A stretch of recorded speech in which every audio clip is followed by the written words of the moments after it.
humans had the free will to choose what they wanted to do. So some of them chose to suffer in front of a TV camera and be like just starving and hungry so that you could enjoy your like Christian air conditioner. No, like, this is they fucking didn't gross. Sorry, this is like really disturbing. People before them chose, like, there's shit that like me and my brother suffered from my parents or their parents before them. We didn't choose that, but as a consequence of their actions, we were a part of that.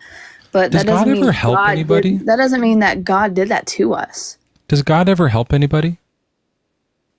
Yes. Like in the physical world, he can intervene and help? I believe so. Right. And that would be a good thing for him to do? Depends on the scenario. Sure, like you didn't catch your kid, they're about to get hit by a car, and he like stops the car. The guy's asleep at the wheel, doesn't have any idea, but God just goes, brakes and stops the car.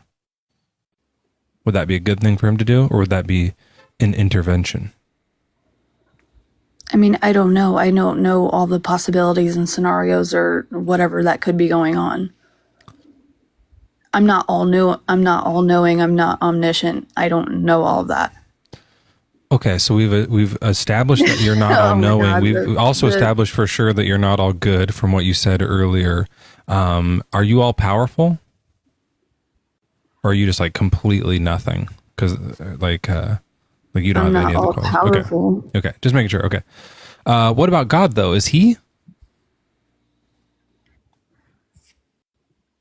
What? Is he all good, all powerful, all knowing? Yeah. Okay. So he does know that the suffering that those people are, dealing with is helping you and hurting them. And he lets it keep happening, right? I didn't catch all that. God knows that the suffering happening in some other country where people are starving, he knows that it's helping you feel good in your air conditioner watching them on TV. It's benefiting you. And it's hurting them, and he lets it keep happening.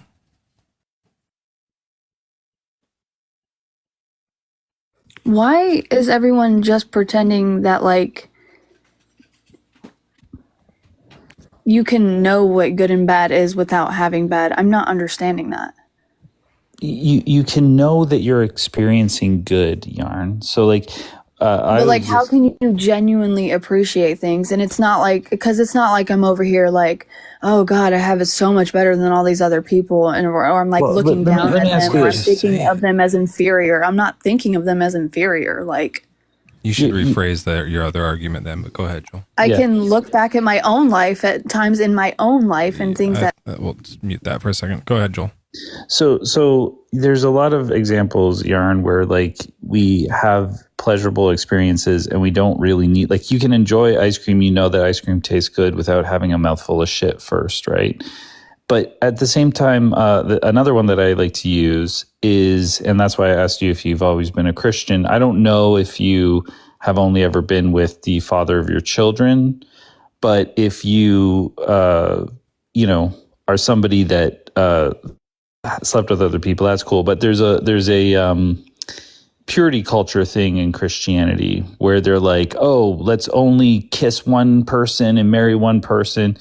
And if you were to subscribe to that as a Christian, then you would have to also abandon this idea that you need to experience bad stuff to appreciate the good. I'm not with that. I'm like so not with that. It's unreal.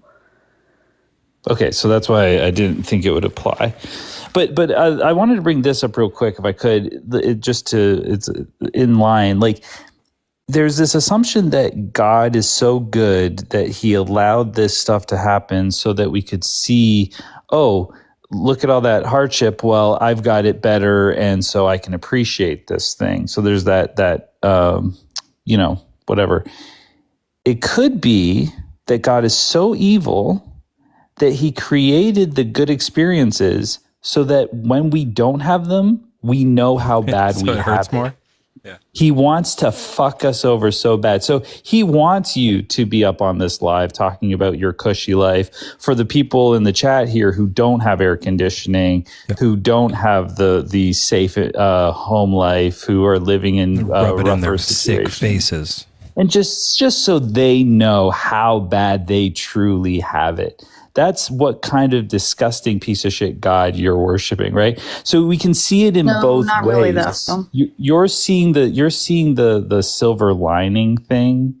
You're seeing the positive thing, but we can look at it the other way too. So it's just a bad argument when you can look at it exactly like you can see it in two exact opposite ways. Yeah, it just means that like half the world is lucky that they're not forced to suffer as much as the other half. But I would like to bring up my Bluey argument, if I may.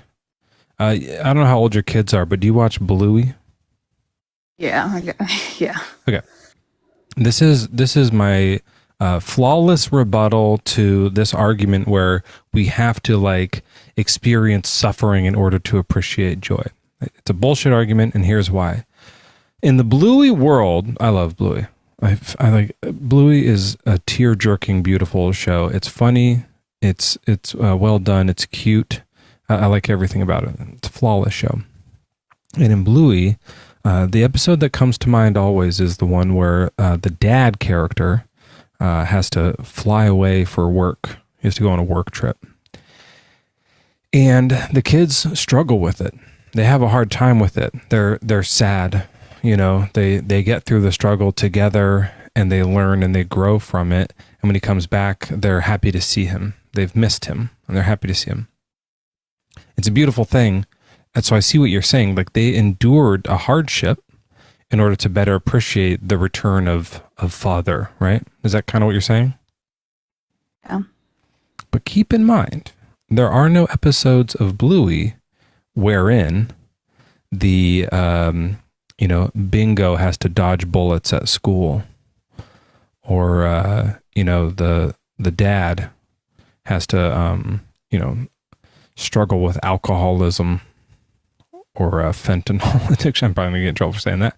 There's no episode where the grandma character, the old lady grandma, gets graped by the neighbor, and they have to go like fight the guy off. Like these levels of suffering that you're talking about are not required for us to appreciate a good time. We could just have some struggle and be a little better, and the world would be better and less people would be suffering, and we'd still would enjoy it. Right? I guess I just don't agree with that. I think that the world wouldn't be nearly as dynamic and diverse and just be what it is without the suffering and the good. So if you were about to make the world, if you're in God's shoes and you're at the beginning of time and you're making Earth and you can see two Earths, there's one that is kind of like Bluey where, people live together in the struggles. You still have to work and stuff, but like, it's not horrific or anything. Or it's the one where, there's cannibalism, cancer, like Harlequin's disease, grapes happen, hurricanes, earthquakes, tornadoes, people get burnt by acid, like all these horrific things. And you would go, I don't think they're going to like Bluey enough. I'm going with the bad one in order to make them like it more. Do you think hurricanes have made more people happy or sad? I mean, sad, but like, again, God wasn't like, I'm going to do this on purpose. And like people chose to do bad things over and over and over and over again. Like people still do choose to do bad things over and over and over and over again. Hurricanes? Yeah, how does that system work? So what sins are causing hurricanes, and how many sins like purchase us a hurricane? Oh, what's the conversion rate? I don't know I've thought about it a little bit, and I think maybe just like, I don't remember exactly like That's a what great the world question, Joel. I really like that. What the world maybe would have looked like before the flood, and I attribute some of it to that, and then maybe the world after the flood was so different geographically that we had more natural disasters or things like that. All right. And so are you a young earther? You think the earth is 6,000 years old and stuff like that? Yes. Yeah.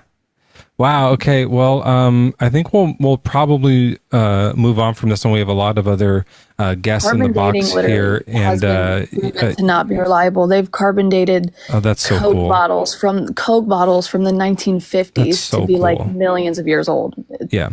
Okay. So I just want to point out for people who were watching this and on the fence that the young earth creationist view that came up here is that sometimes the benefit of suffering is for your pleasure, and that's the Christian worldview. Yarn, thank you so much for being a guest up here. Think about that. Think that over and come back sometime, okay? Yikes. Yeah, that's when coping goes way off the rails. Like, I don't know what to do with this, so let me say some of the worst things anyone's ever heard, ever.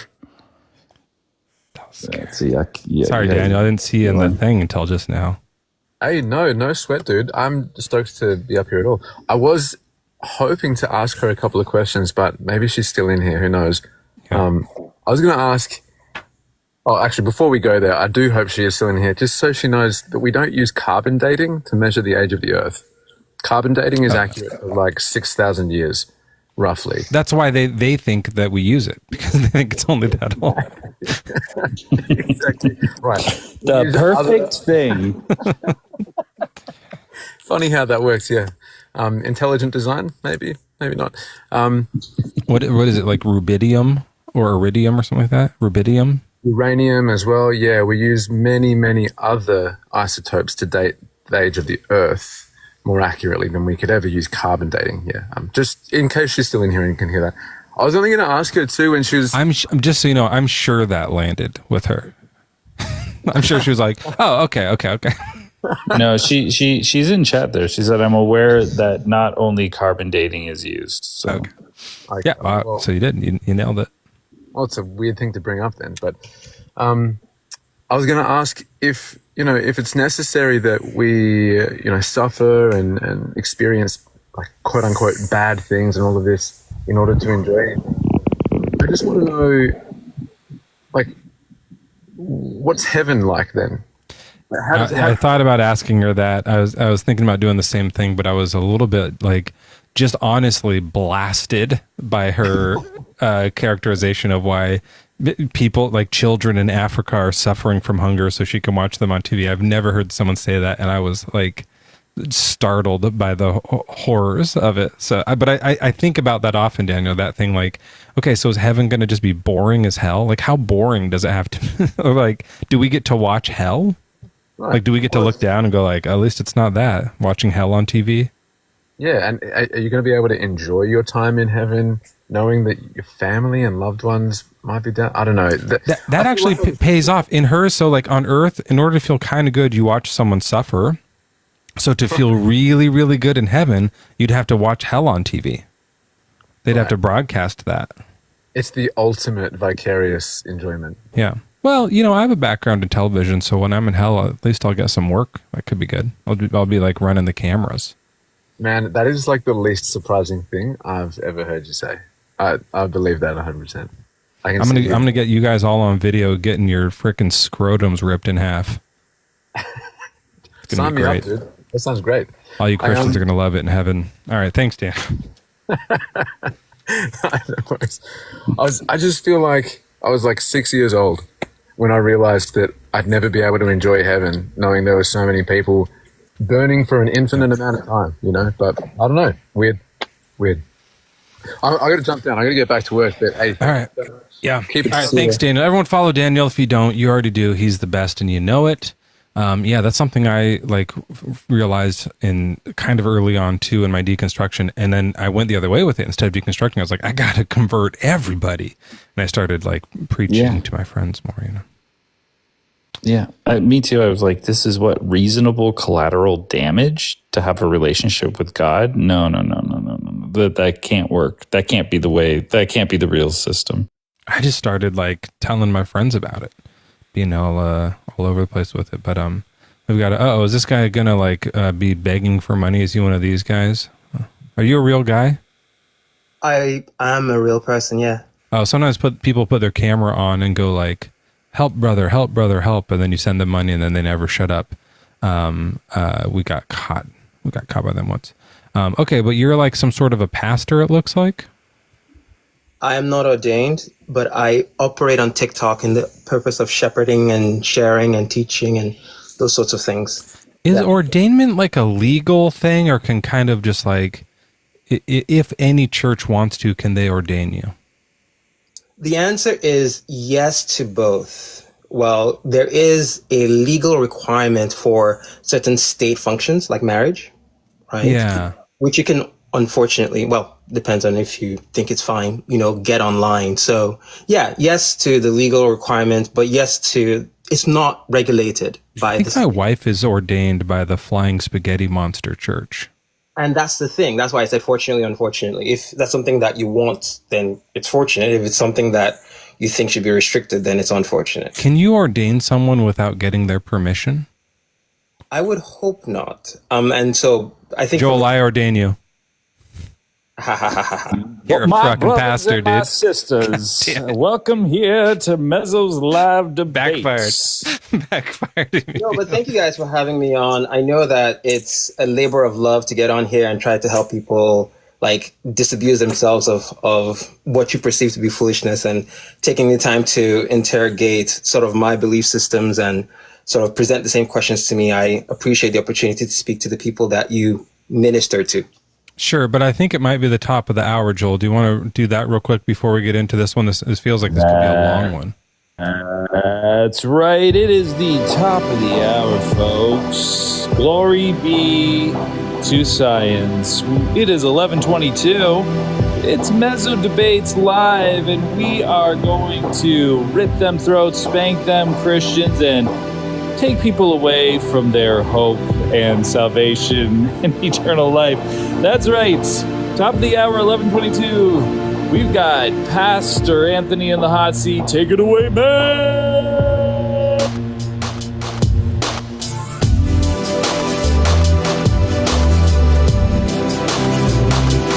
Oh, fuck yeah, that's a hot beat.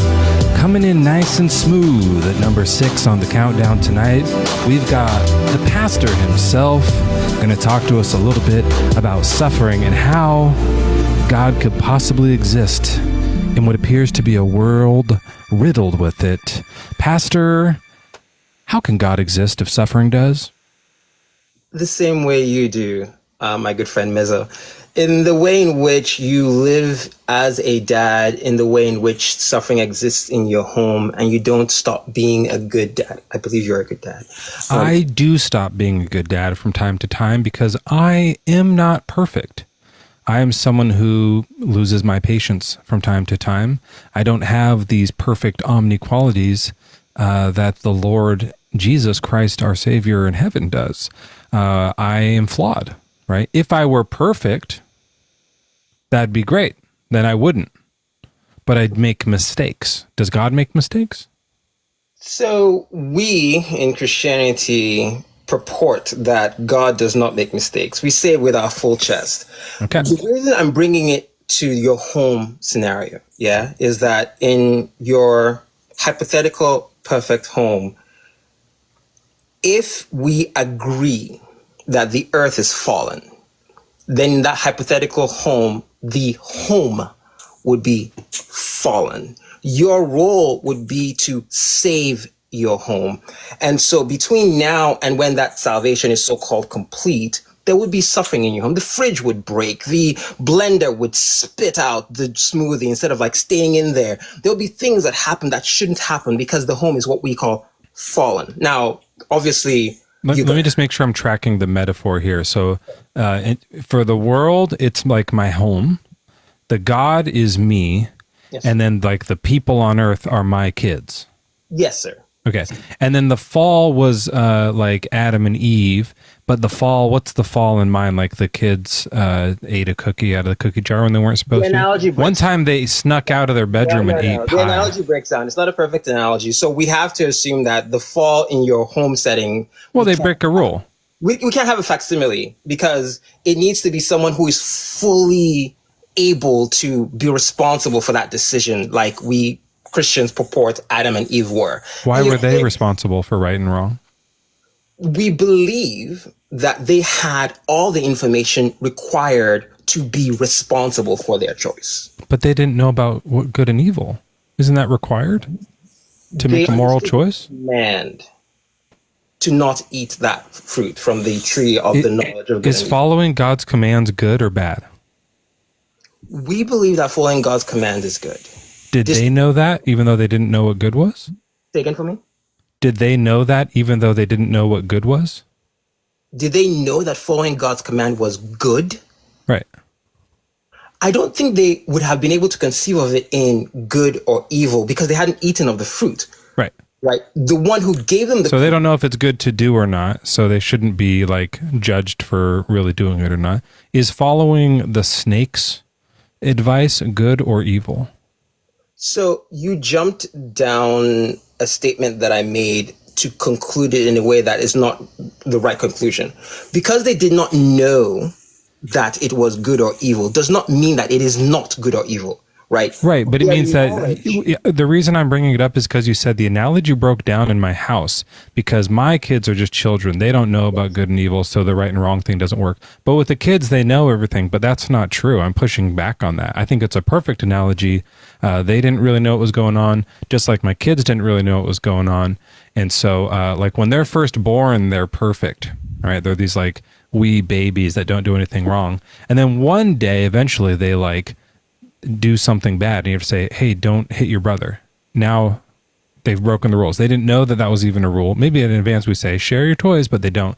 Eventually, the first time you have to go, all right, we have to ground somebody, right? Like there's a consequence, not when they're 2 or anything, but later. Now we're in a fallen world where there's like, they're fighting all the time and all this stuff. I think your analogy still works is what I'm saying.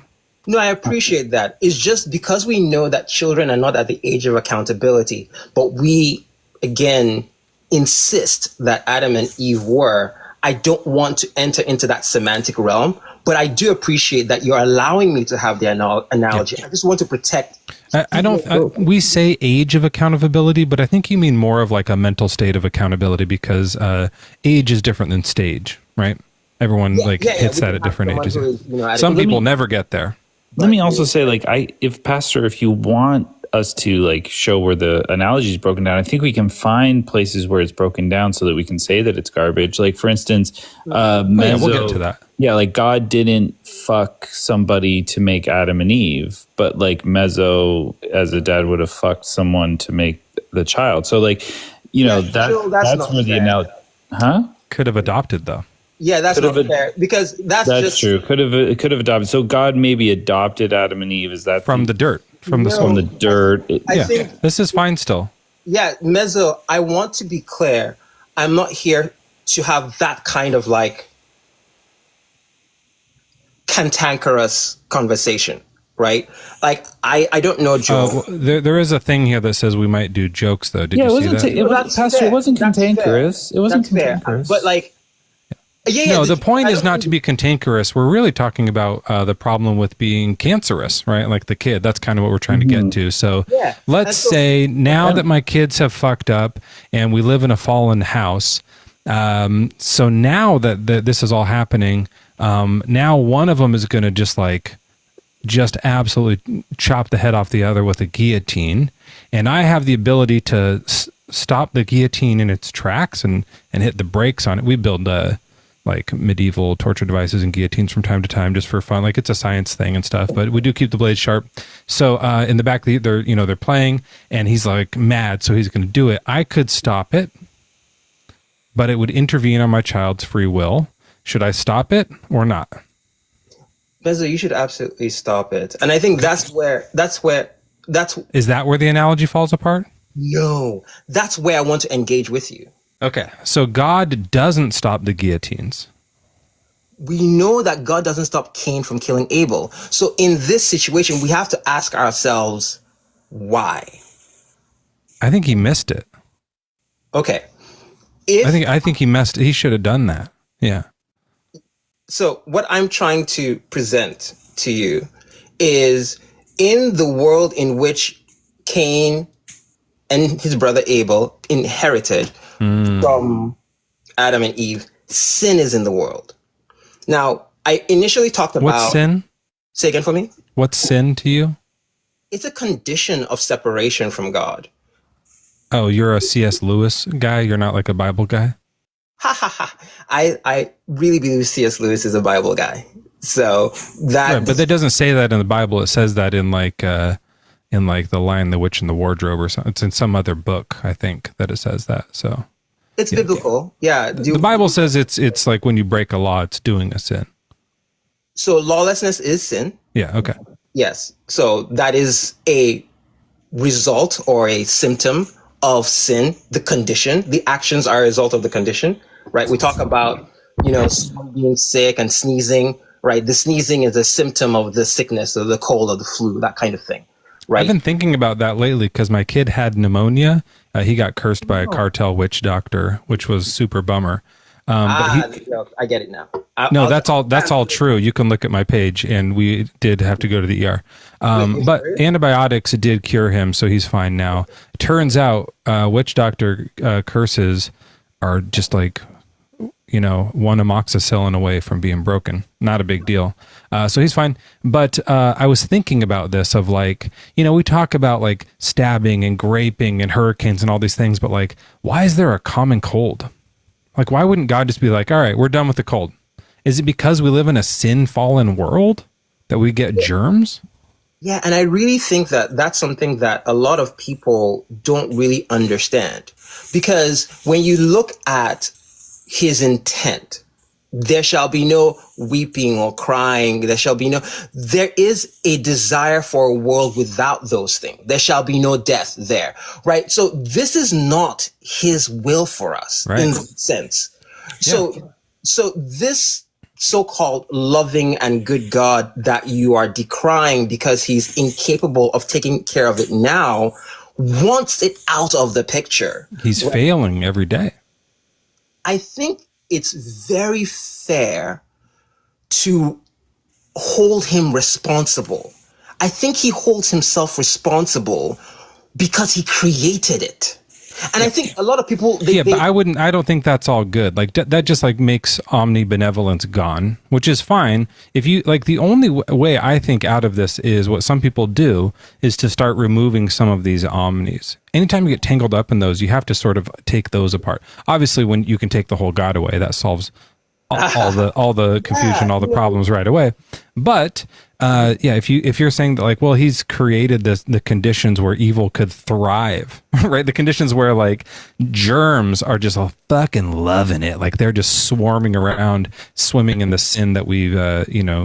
This is what Christians rush in. It's like, God didn't create it. It's like, well, he created the potential for it to be. Yeah, it's all on him, and he's also the only one who can stop it. And this idea of stopping it is still very much on the table, which is the hope that the timing doesn't like that he's going to fix it later doesn't solve all the horrors of the past. That doesn't make him all good. I don't think that Job would argue with you, because when you tell him, oh, you're going to have more daughters and they're more beautiful, that doesn't take away the daughters that he lost. That still sucks. It's a great point. God still was the worst character in that story. This is the idea that I want to bring to you. The idea that I want to bring to you is there are times, I can't remember, is it son or daughter or both? What? Am I? I'm a son. No, in your family, like you have kids. Oh, we have 2 sons. Oh, lovely. There are times in your son's life, one of them, where there is something that you're bringing about that he does not see. And because he does not see it, you are the villain of the story between now and when he sees it. And so it's something that you may be trying to do down the road. You think in Job that there's a redemption for God? My contention is that Job is not happy he lost any. It's not just Job. We get to see it from the narrator's perspective, and God's the fucking asshole in that story. He's the bad guy. He's the villain of the tale. What I'm trying to present to you is that the narrative of human story, the human story, is not complete. And in the microcosm of your son's experience of you being the villain, he gets to see the arc complete, where it's like, oh, you said no to me all year so that you could give it to me on Christmas. Okay. Go ahead. I get what you're saying. I understand what you're saying. Okay. All right. So how does this solve then? Like, God is watching somebody, like sometimes we get gruesome in this, but like God is watching somebody just like grape a child in a garage somewhere, and he's not stopping it from happening. Because in order to be all good, you would have to prevent that act if you had the power to do so.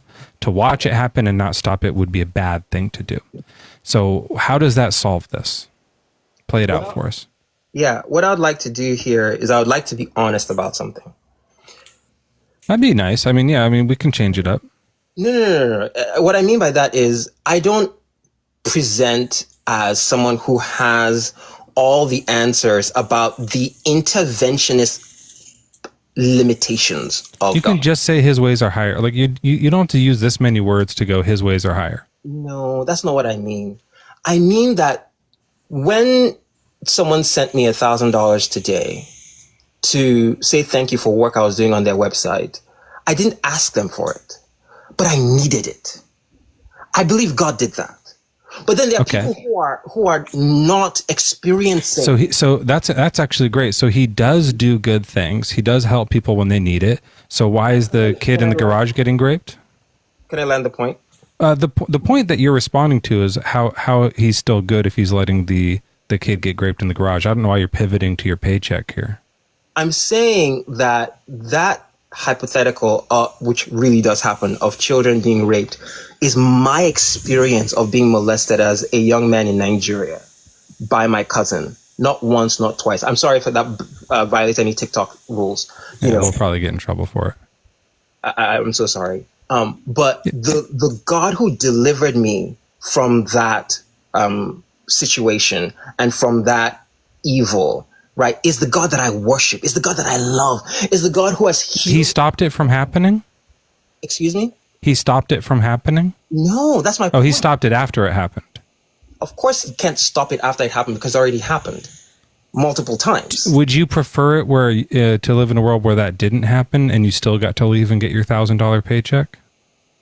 I apologize if the $1,000 paycheck, I apologize. I'm just trying to explain that when God does good, I recognize it as God.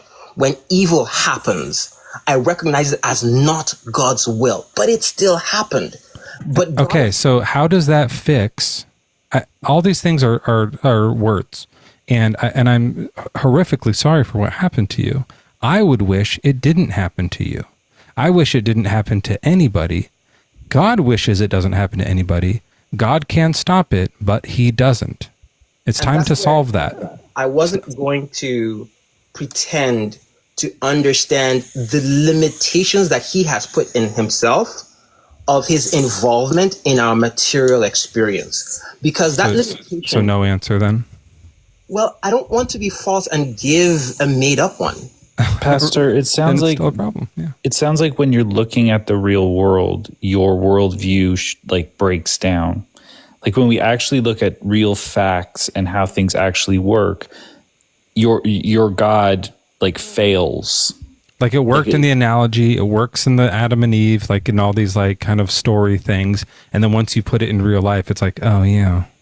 That's not what I'm saying at all. I'm saying that it has worked for me because I'm a product of suffering. No, but Pastor, what we're saying is as much as you're saying good things happen to you, that's wonderful. But what you're saying is my understanding can't reach that. I can't get there. I don't know why these horrible things happen, and I don't know why God doesn't stop it. That's your worldview falling apart. Do you think it's possible that Joel and I don't understand it because we weren't graped as children? No. I'm presenting that suffering exists because I've suffered, and God exists because I experience him. I have a relationship with a God who delivered me. Those things are not congruent though, right? You're saying they're not congruent, but I'm living proof that they are. Okay, prove God exists. You, me, we are proof that God exists. I am not God. Like, stop. People keep saying that. They're saying like my physique and stuff is godlike and things like that. Like, that is not. I don't want to start a cult here. And by the way, it's not just all objectifying. Like, you're actually, your mind is almost godlike. Like, you're that much of a. He said at the beginning, he was trying to do the analogy where I'm God too. Like, I'm not perfect. I have like 2 belly buttons. It's weird. So like, let's just move past it.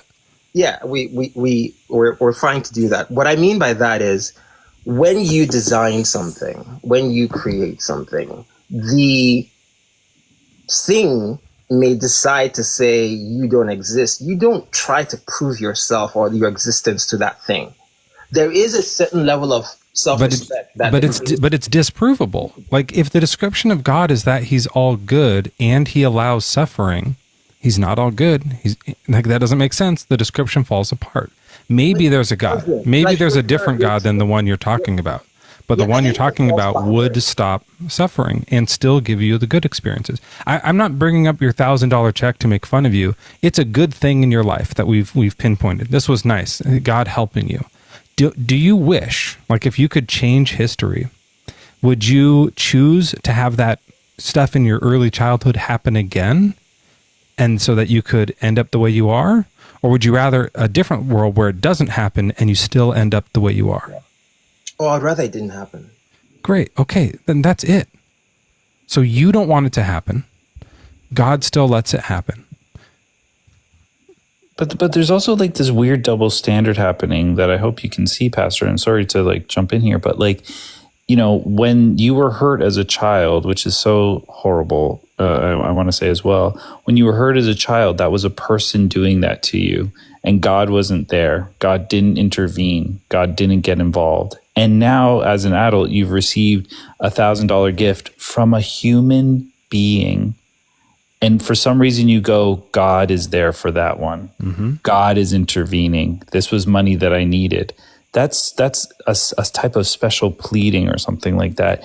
This was just a person doing it, and God is still not there. It's just people.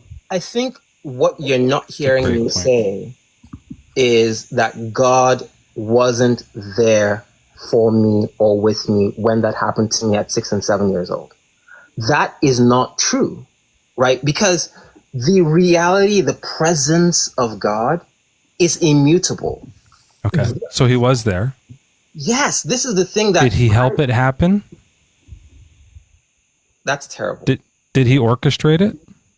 Mezzo, you know I don't believe that. Some people do. I've had people come up here and say that they were great as children and they think God orchestrated it. That's a fair question. That's come up here. For them. Yeah, that's very heartbreaking to hear. And, you know, if there's anyone who's seeing that... Because they're saying, well, look where I am now. I feel better off because of it. And I know what, and I like help people who are going through that too. Yeah, that really betrays the heart of God because, you know, Does he not orchestrate all this? Right. I have children, right? And this is, thankfully, this does not happen to any of my children. So it's something horrible where hot water pours on the child's chest and, you know, he suffers 2nd or 3rd degree burns. As a dad, I don't want that to happen, but I'm going to be there with my child in the hospital. I'm going to be there with my child in their pain and in their suffering.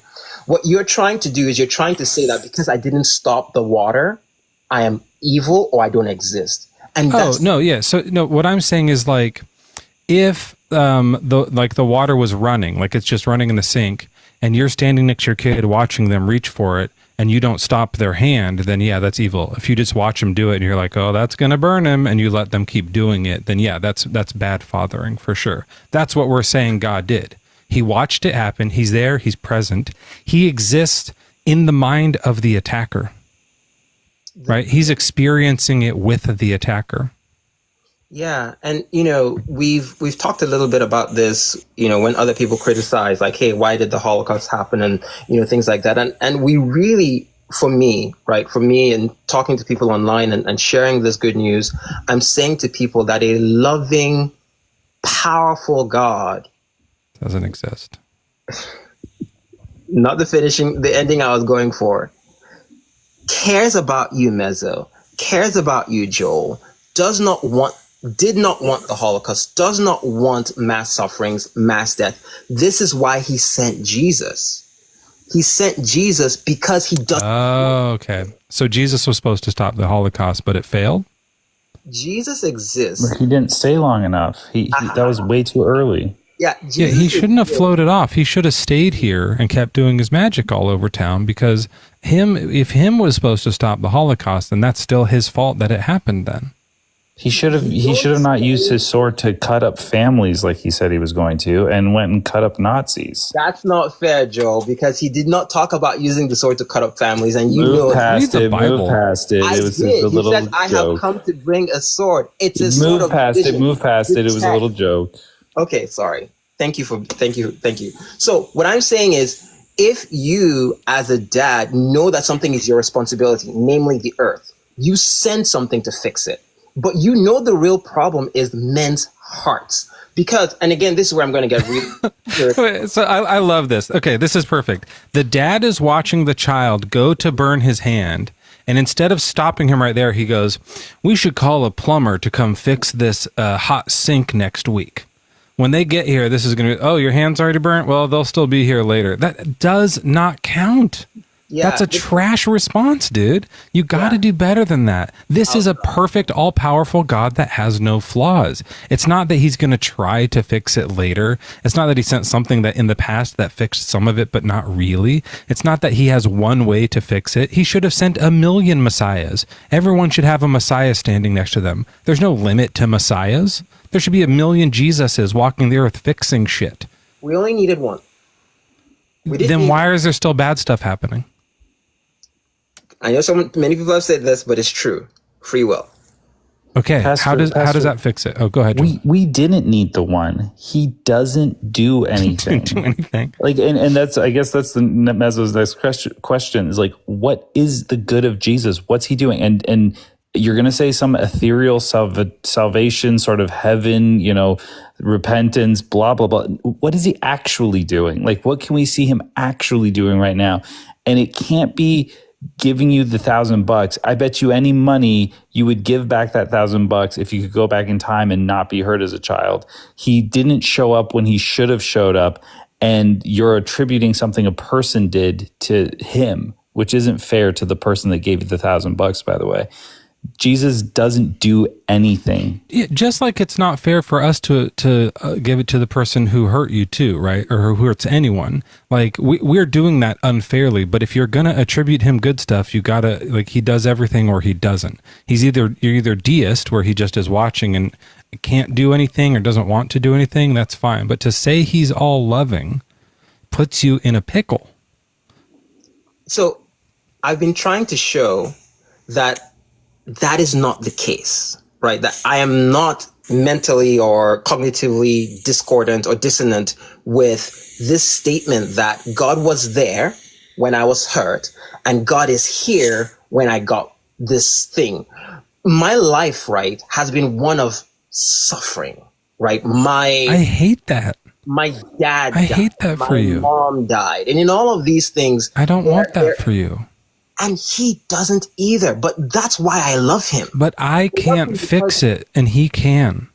When you talk about fixing it, there's this thing that you do when you talk about like the flawlessness and the omnipotence and the omniscience. Like all of these things should make. Would you still have free will if your parents were still alive?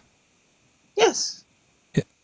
Like what's the big deal with free will? Like, I don't get how that solves any of this. The free will is the will that my cousin did not exercise to not hurt me.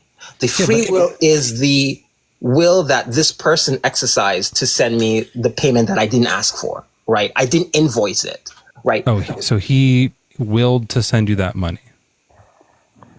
The person did, right? So then that wasn't God that did that. That was his free will. This was this person's free will. I'm saying okay, you said you credited God for it earlier. Yes, I'm attributing it to God because I know that the only person, okay. When I talk about my need, I talked about my need like I really needed that. You are brainwashed. Oh, wow. You're every single thing that comes up positive, you will only give credit to God for, and all the negative stuff you're saying is like humans doing. God is there, and He doesn't want it to happen, but He's not involved in it because He's not evil. That's something that you need to right. That's the brainwashing, right? So like your bias is coming through because you're only like, this is what happens when you're like super in love with somebody, right? When you're like crazy in love with someone, you just can't see their flaws, and they have them, but you just you see right through them, and you don't like view it that way. You're like obsessed, I think, with God, I think is what's happening. But I do want to run this real quick before we move on to another guest here. I want to run this idea by you. Have you heard of the people who like they eat their car? Holy smokes! Their car is not edible. It's metal. Well, they do it in really small. So they take like metal scissors and like cut off like fragments of metal, like one a day, and over time, slowly, like over their lifetime, it takes like 10 years. They devour the seat, the outside, the glass, like the pieces they break up small enough. Even like the gas, if you just drink 2 drops or something like that. So over time, they eat the whole car. Have you heard about the people who have that like weird desire? Desire? No. Like, just even think that that's possible. I seriously doubt that that's possible. But no. Yeah, I made it up. It's not real. But keep in mind, it is possible. You could do it. That's a possible thing that you could do. You could slowly eat your car, right? But no one has the desire to do that. That's not like a thing anyone really wants to do. We have the free will to do it. You could at least try. Even if you couldn't go through with it, you could try to do it, but no one really like wants that. They don't have that desire, right? God didn't give us the desire to eat car. Now, some people do have the desire to grape kids. He could have, just like with the eating cars, not given us the desire to grape kids. We still would have the ability to. We'd have the free will to. But people wouldn't be like thirsting for it the way these like C-3PO pedo people are, right? No, I understand your point. Yeah. And so, I think so do you want to respond to it or just let it hang there?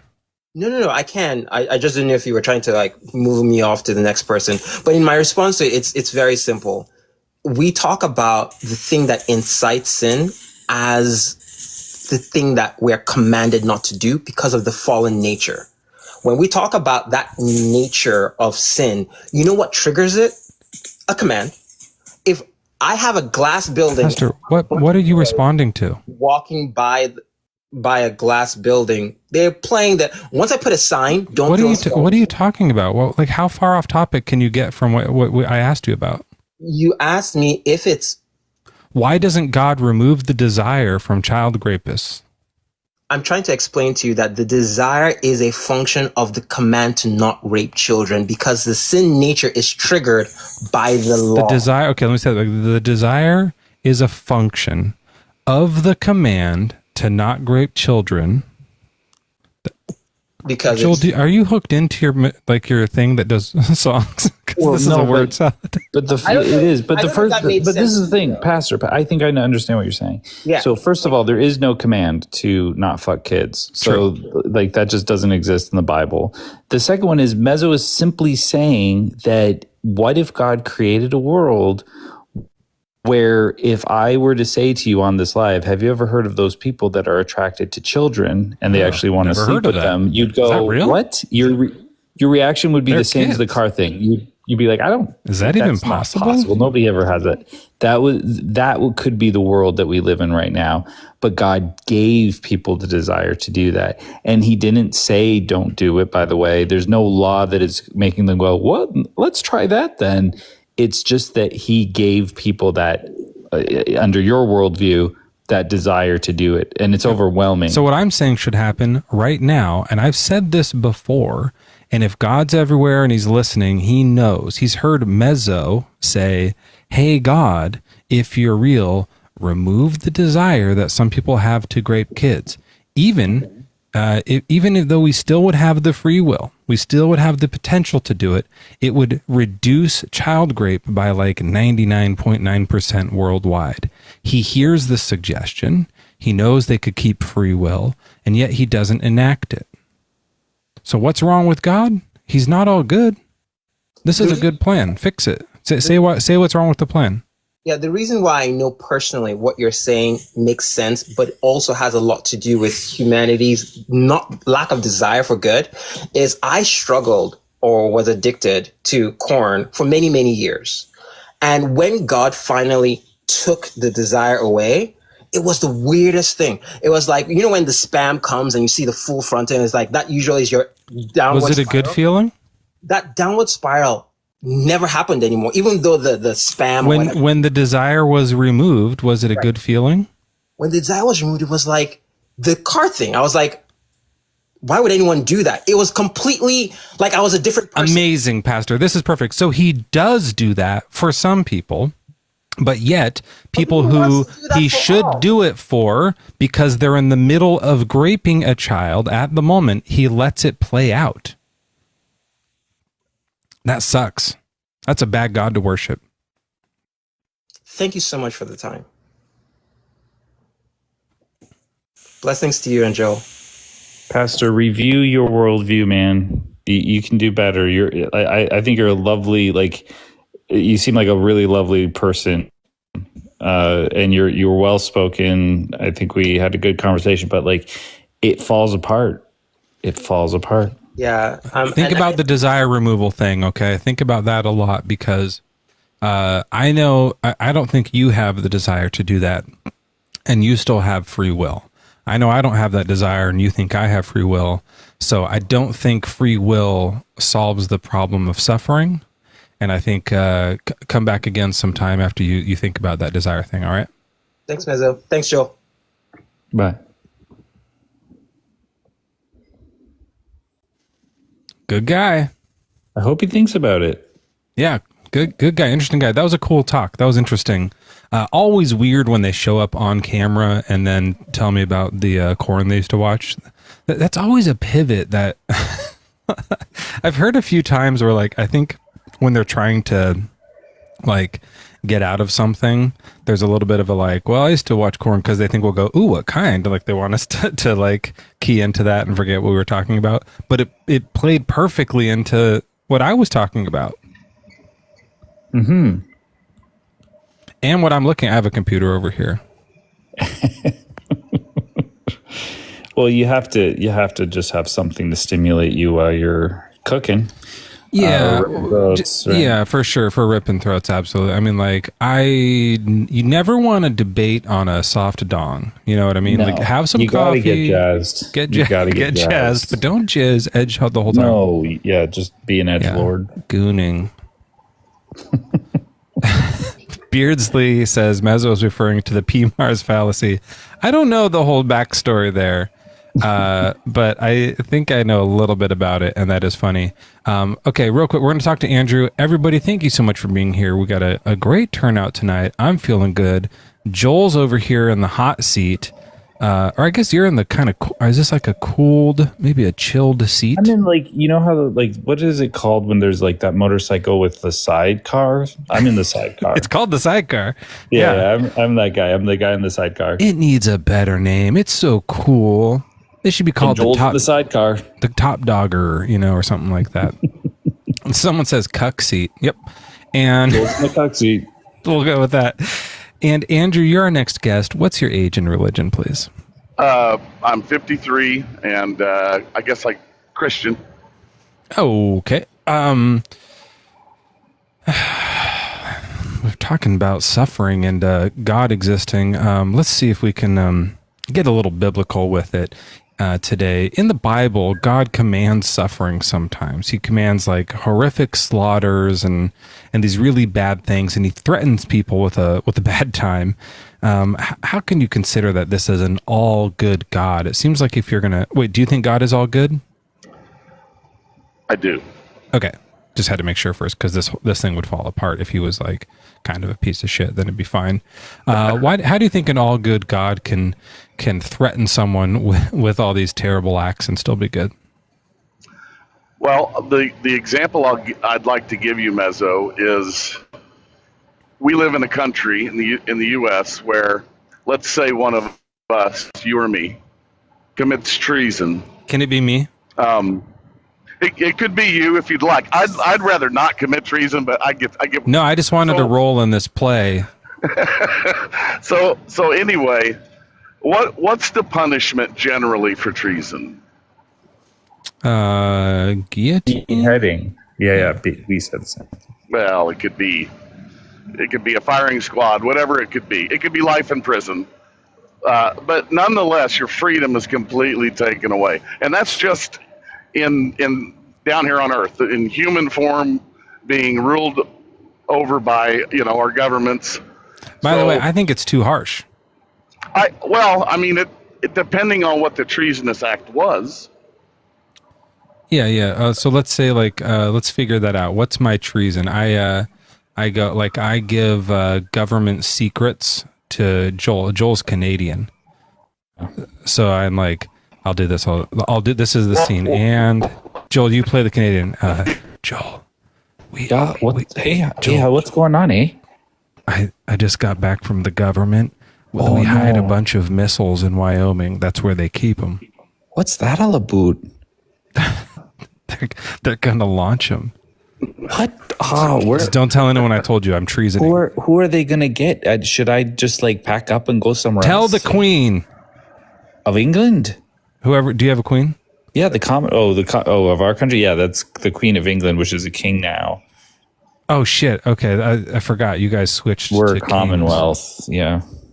Okay. Tell him. Whoever it is, tell him. Okay. Now I've done a treason. I've given away government secrets to a military base in Wyoming, and so what kind of punishment should I get? What were the consequences of what you did? What happened in conjunction with your leaking of information? I would say that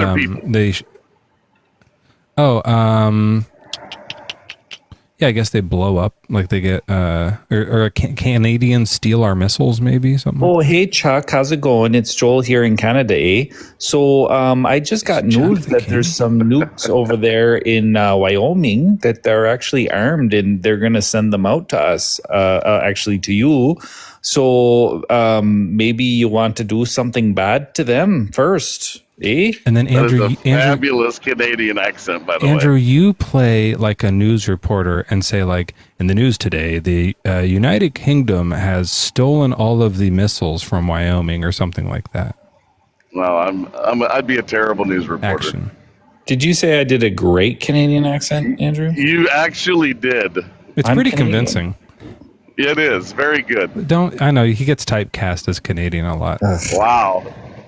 Okay, so yeah, let's say because of this action, like 1 million people die somehow. Okay. So what should your punishment be? Do you think? I would say lock me up for life. Okay, good enough. I agree. That'd be fine with me.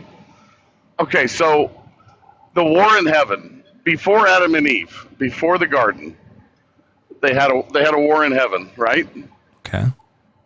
And from what this is kind of how I wrestled with it, is why would God create an earth, put Adam and Eve on the earth in the garden, and then we have this separate activity going on in heaven? It has nothing to do with the earth. Yeah. It has nothing to do with the earth. It has nothing to do with Adam and Eve, right? Yeah. So my question is, why would God take that mess that's happened in heaven, okay, and throw it down in Adam and Eve's lap? Right. Okay. This is what I wrestled with for years. What was the conclusion? Well, I'm still wrestling with it. So oh, okay. Yeah. No, you're right. It doesn't make any sense. It's a terrible story. The story is flawed. Yeah.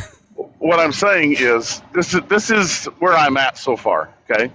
So it says that Lucifer deceived a third of an innumerable host. Mm-hmm. Okay, so a third of a number you can't count is still a giant number.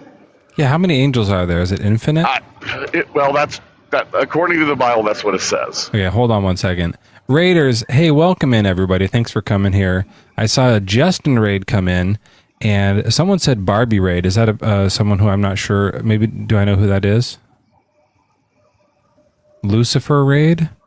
I have a feeling Joel Raid. I have a feeling this is all Justin. Joel Raid's Mezzo. Oh, hi, Barbie. You did. Okay, hold on. I don't know who Barbie is. Maybe I do. Let me click on Barbie.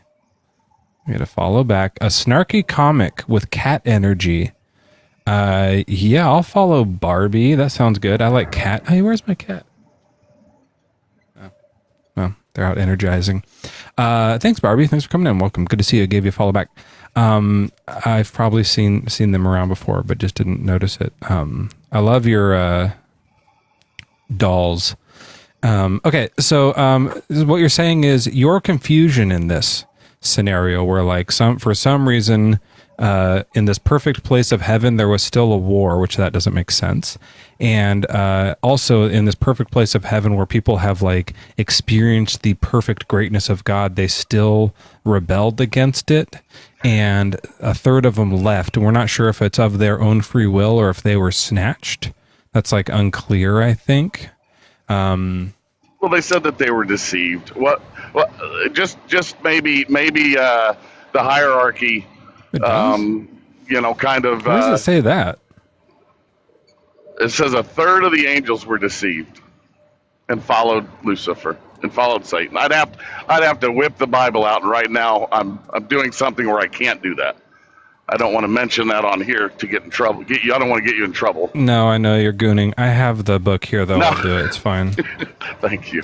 Revelation 12:3. You might be right.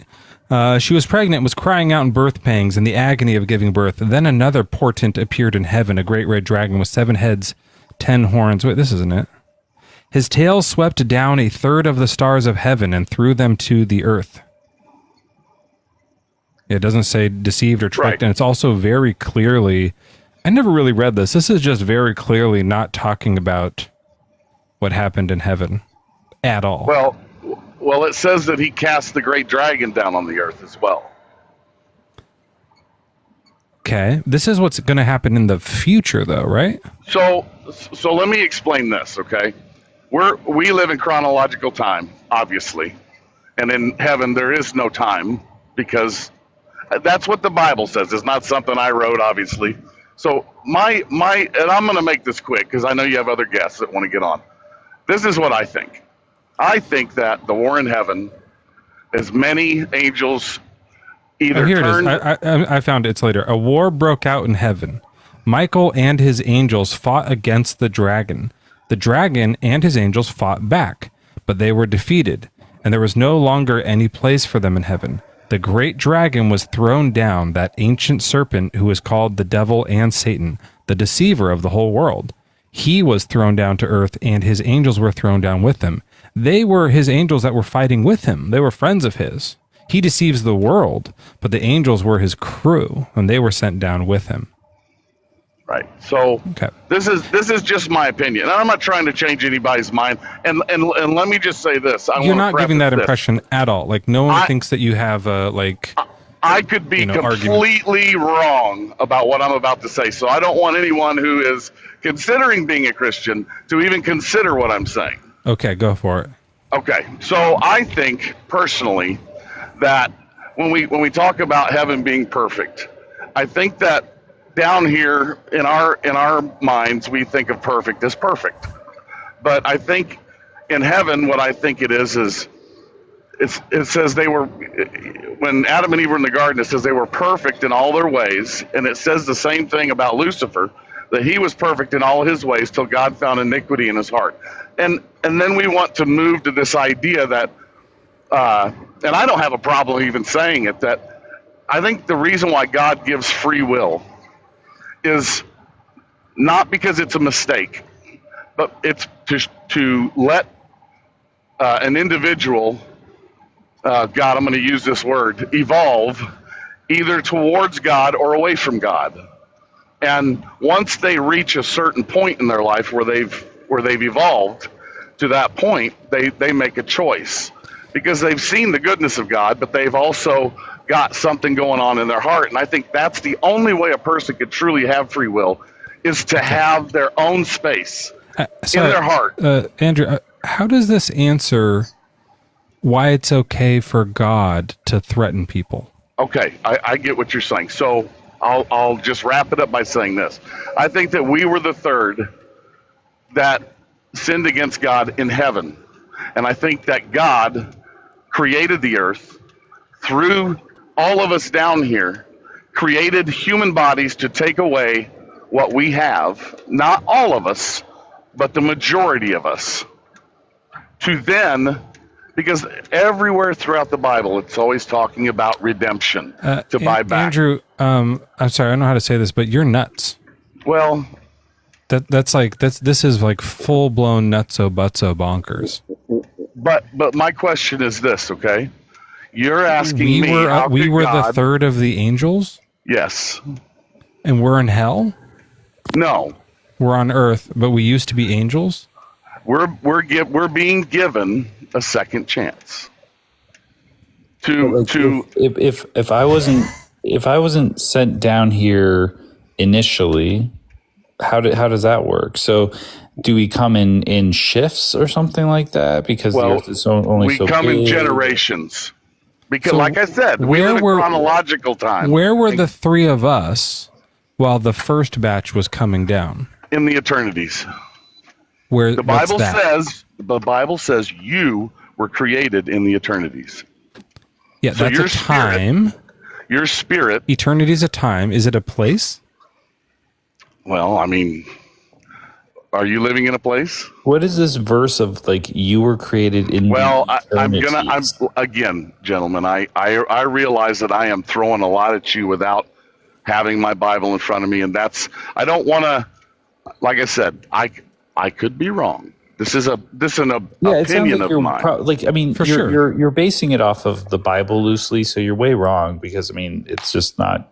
It just doesn't comport with reality. But like, if God exists in eternity, He's an eternal being, and He created us. That could be what that verse that doesn't exist means, right? That God created us in the eternities. Well, but He also says, "You knit me together in my mother's womb, for I am fearfully and wonderfully made." And that's a demon.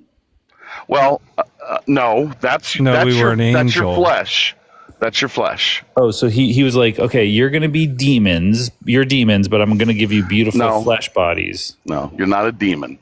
We're angels, Joel. We're fallen angels. Yeah, we're angels, but we didn't fall to hell. We fell to earth. The Bible just says not at the same time because there isn't time because we were created in the eternity. Okay, I was just always taught that fallen angels were demons. So well, that's not true. But hear me out, Joel. You were also taught that like things make sense. You're going to have to erase a lot of that to track this. Yeah, and I agree that there is so many different teachings about certain things.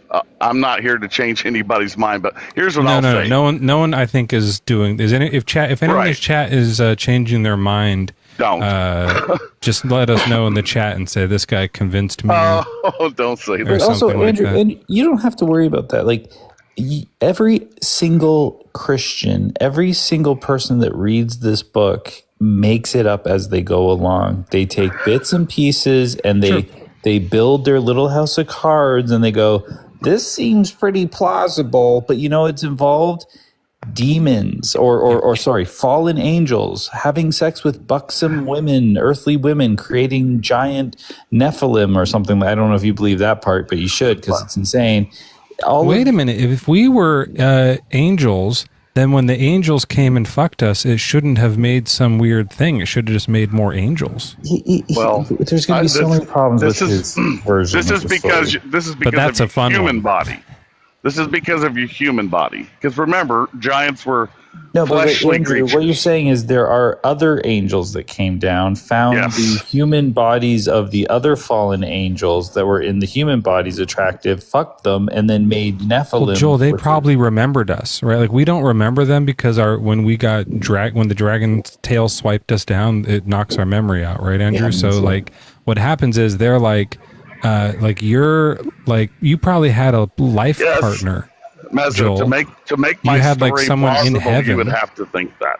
Oh my goodness, this is that whole like your better half type of thing. Like this is that Greek thing. No, I'm not trying Andrew, to sound crazy. Hold on. This is a beautiful like sci-fi romantic comedy we're about to write, where like there's a beautiful couple in heaven, one of them gets tail swiped, and then the other one like is watching from heaven, waiting for them to be reborn in flesh out of the eternities, and then comes down and like escapes God, sneaking out at nighttime, like crawls out a window, maybe like Clarissa Explains It All style, like down a ladder, and then like goes and hooks up with Joel. Do you want to play the lead guy in the movie? Like, yeah, I would. That sounds great. I mean, I had a joke where I was going to say, and it's Mohammed, and he came too early because Aisha was still 9. But I don't want to get involved with that. But if so you don't want that role? Yeah. Let's. No, I'm thinking they make a Nephilim, and then like so then like they like remember each other, and then so like you're the angel, you come down and you get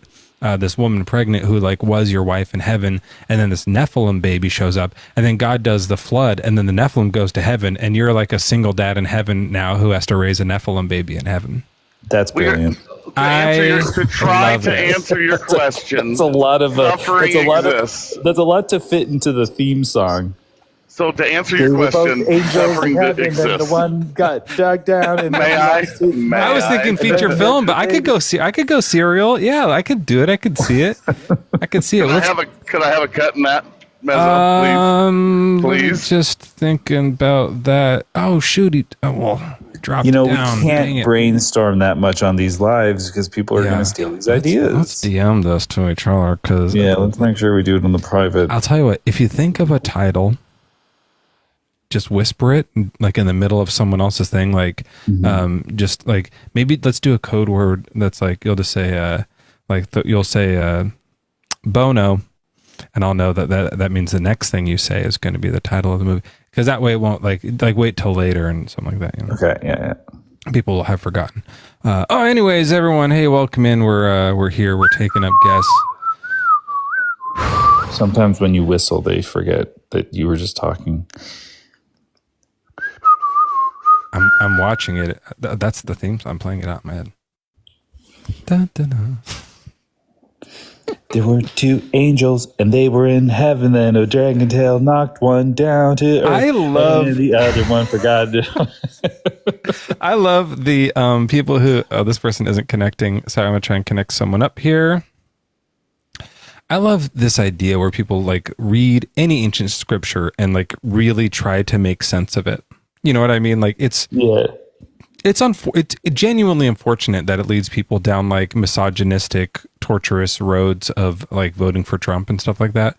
But it's a fun idea for stories.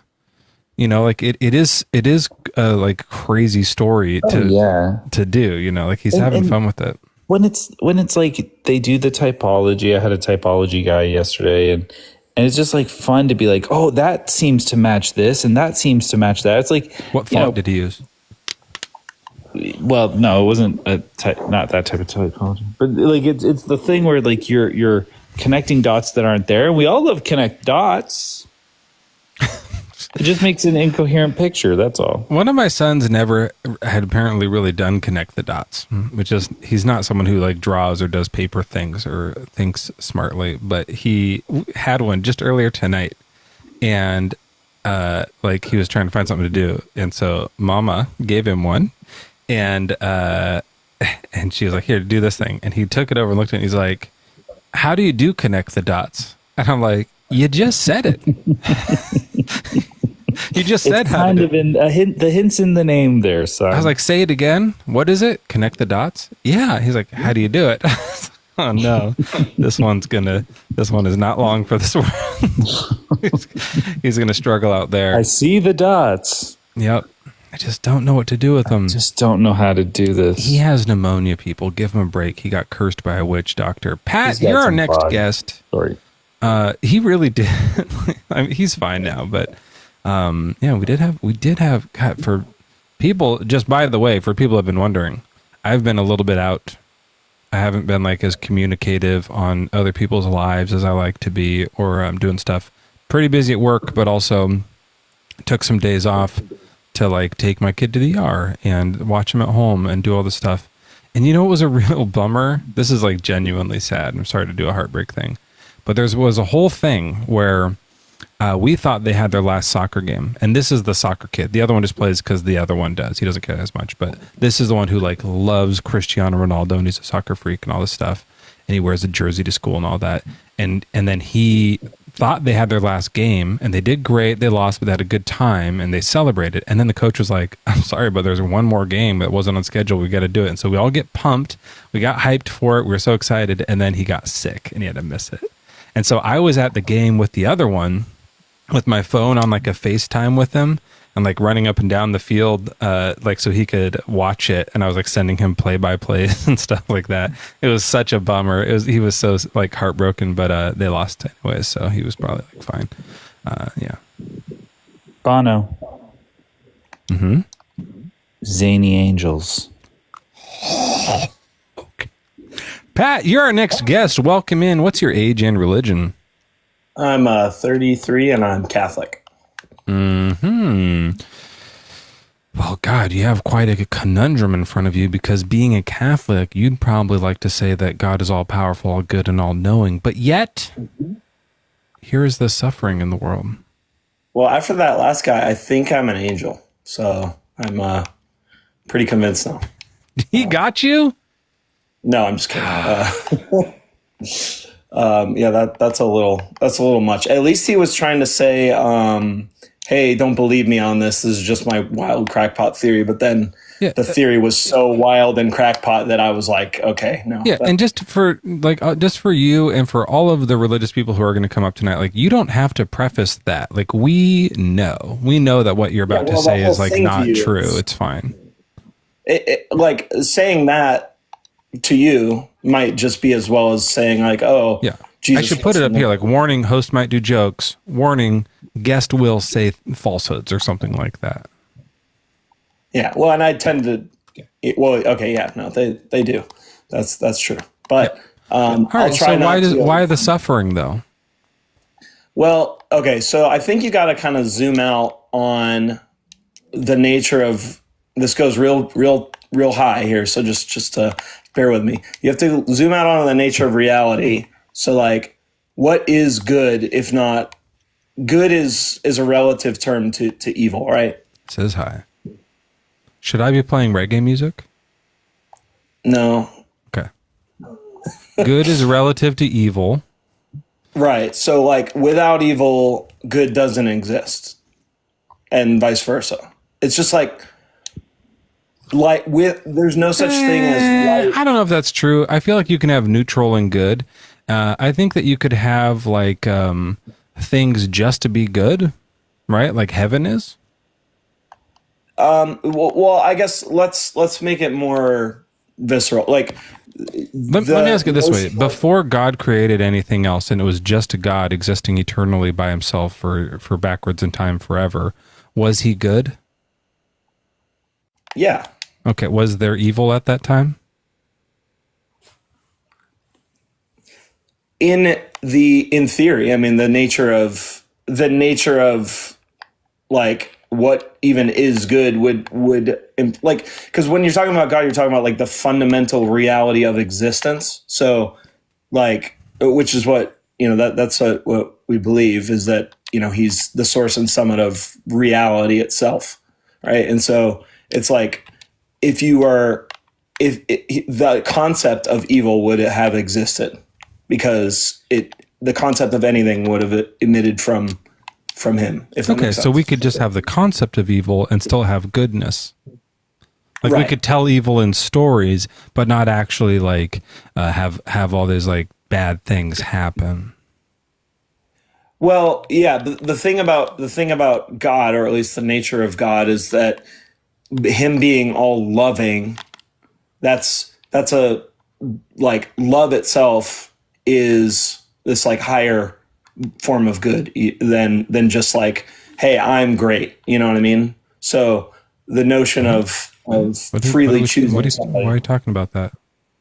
Well, what I'm saying is that this is where free will comes into play. Like, I know you guys are talking. Oh, you should have started with that, because So we were doing this thing that was like, God was good, but there was only the concept of evil. So I said, now we could just have the concept of evil and still have good. But then you're saying something about free will. So do you want to like move on from the last point that we could have good without evil? I don't think you can have good without like the reality of evil being a true possibility, if that makes sense. It's just like you can't have light, true light, without there being the possibility or the existence of darkness. It's a contrast in and Everything of itself. could be light. Just everything's fully white. Like, yeah, light is an actual thing. Like everything could be photons. God could make a universe of all photons. Why not? Could you infinitesimally go down? Could I? No. Could I infinitesimally go down? Hell yes. Hell yes, I can go down. Do you perform oral? I walked into that one. Well, don't. I'm at. Pat, do you perform oral? Answer the question. No. Okay. Oh my goodness. No, it makes sense. What Mezzo is saying is the whole world could just be like light, like all at the same volume, like the same intensity, the same luminosity. But the way you can make out pictures is they're different colors. Well, if everything is just all light, then like there is light no longer has any meaning. Like there's no So you wouldn't be like, oh, I know that this is light versus because of darkness, but you'd be like, oh, I see this. I see this. There would just be is like there's no. It's not even a quality anymore. It's just just when something doesn't have contrast, it doesn't stop being a thing. I don't understand this idea. I wish somebody could really explain. They're just making it like it's like an excuse. I don't know. I don't think it's an excuse because I can't even conceptualize what light is without dark. So you think that like it's all relative, right? It's all relative. Well, like with light is by definition it has to be relative because you can't stop getting brighter. You could always light's a weird thing because we know that like about photons and stuff now. So like light is a thing, right? Like you should do this with something else. You should do this with like I hate to help your argument here, but like tallness. Like you can't have tall without short. Which, by the way, Bono. Go ahead. Cloud 9.5 feet. Oh fuck. I've got a good one for later, so let's keep going. Yep. I don't know. Is that how tall was that how tall they were? Well, no, they were like the size. They made people look like they were grasshoppers. They were Cloud 900 feet. Yeah, that's perfect. Okay.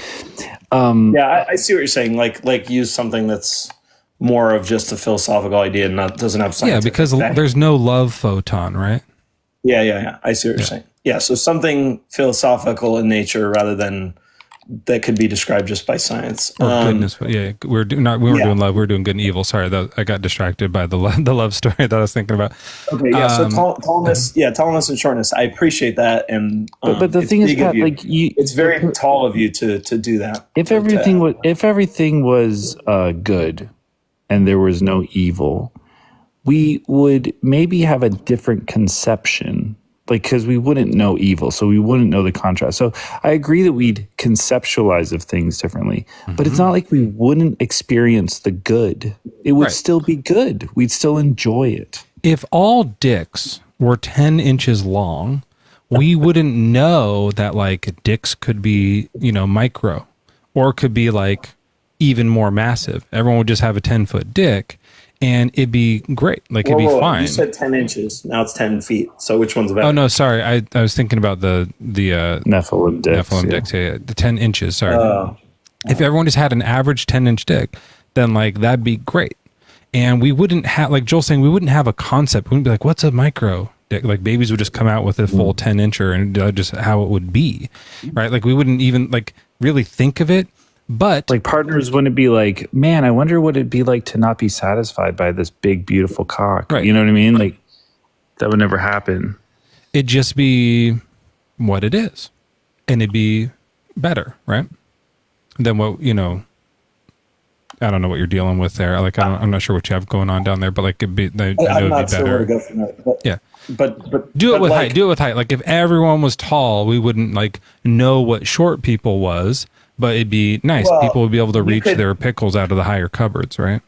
But fundamentally, you could still like coherently, theoretically say, hey, someone could be like this dimension that we're measuring can go down a little bit, or it could go up a little bit. Like, I could imagine on a linear scale something up or down, like just from a conceptual level. Interesting. You could imagine it even without it happening. Yeah, that's almost like if we were told a story of evil, but didn't have to experience it. The concept of evil could still be taught to us, which was the point I made earlier, but we wouldn't have to like, cope with it. We wouldn't have to deal with it. Actually, we could be told like, wouldn't it be terrible if there was boils and sores on you, but we wouldn't have to like have boils and sores? Wouldn't it be terrible if there was a disease that mutated your cells until they grew into a horrible pain and you died from it even as a child? Oh, God, that's crazy. You told us that in the scripture you gave us? You have a wild imagination. Thanks for not making that. That sounds great. This is a better world.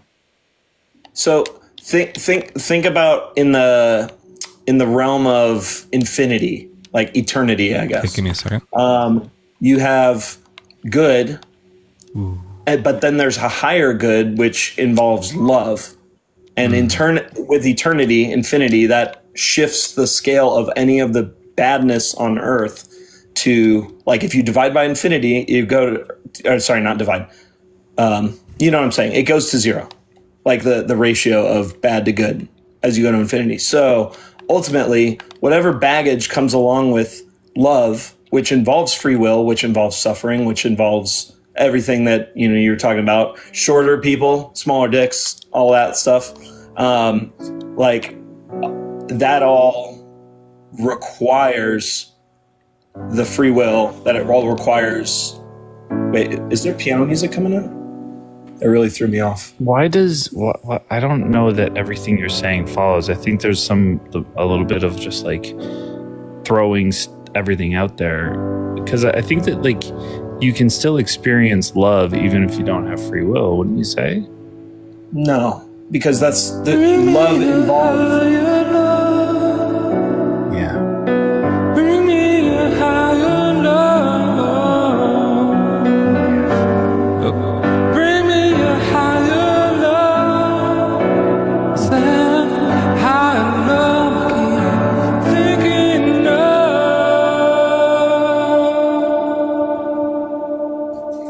Can I just say that Too much reverb. Holy moly. Let me turn that I've up. never been on live with that much reverb. That is nuts. That's too much reverb.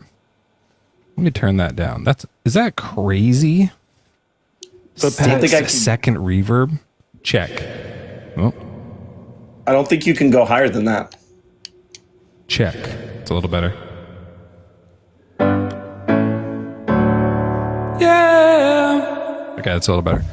That was a bit much. It got real ethereal. But when the love is that high up, you do need to go into an eternal ethereal place, right? And that's where you were trying to take us. You brought us there.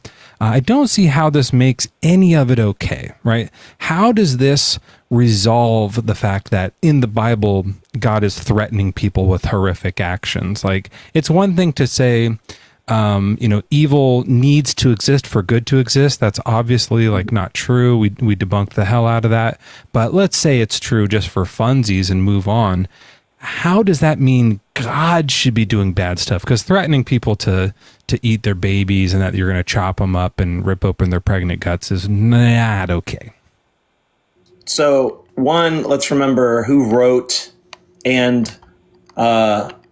who it was written for, author's intent at the time, of people who, as you mentioned, like with ancient scriptures, if you try to like Jesus?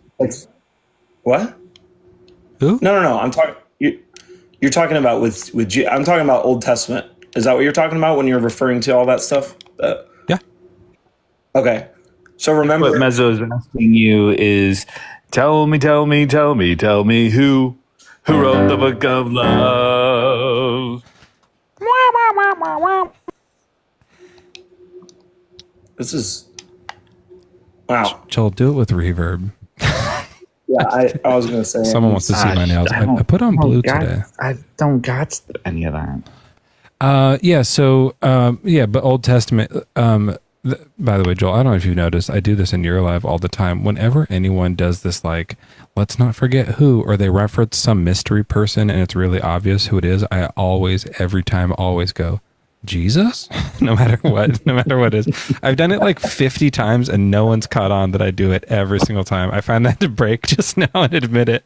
It's like my favorite thing that only I have noticed. If you like go back through the Bad Bible Debates podcast, you'll probably hear it a few times. Because it's like a Christian that always just like a kid Christian that's like, God, Jesus in the Bible?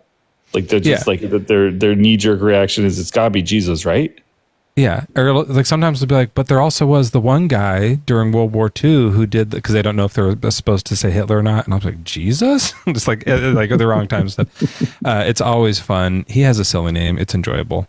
Okay, so let's say it's the Old Testament God, not Jesus. Jesus doesn't exist yet because he's not eternal, and he doesn't know what's happening during the Old Testament, and so it's just God doing it, and he's saying, "I'm going to make you eat your babies."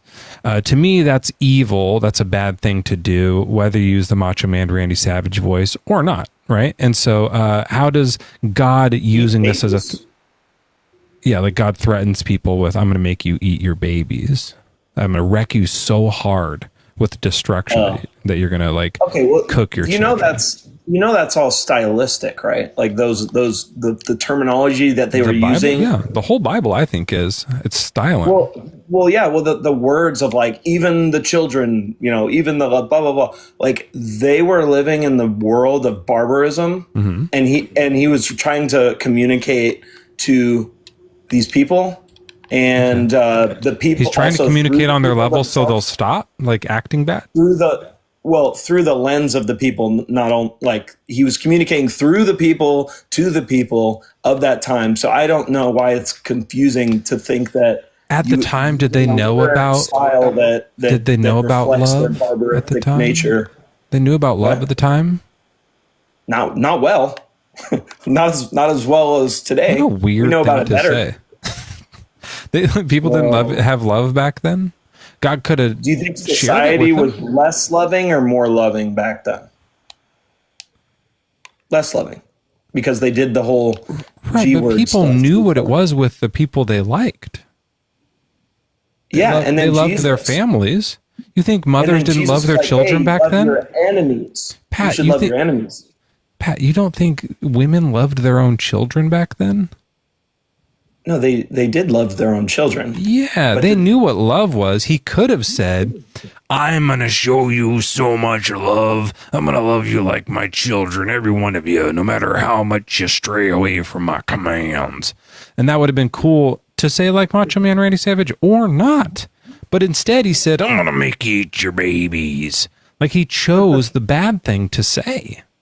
Well, going into this, you said that if evil exists, or if evil is necessarily existent. So if it is existent necessarily, then it would have to have consequences that are real. And it's not like, what he's trying to do is steer away from consequences and using a literary style that makes people go like, "Oh yeah, I don't want to do that," is the loving thing to do. It's like Scared Straight. I just want to like check in on this. So in the Bible where God is saying, "Go and kill a bunch of little babies," literally, he's using harsh language that they would understand at the time and did not want them to actually go and kill their the babies of the Amalekites. Yeah, so there is like what did he want them to do at the time? Like, historians say that wouldn't have read to the Hebrews as literally kill all the babies. And it's actually true that they didn't even do that because then it's stupid. I want you to show me.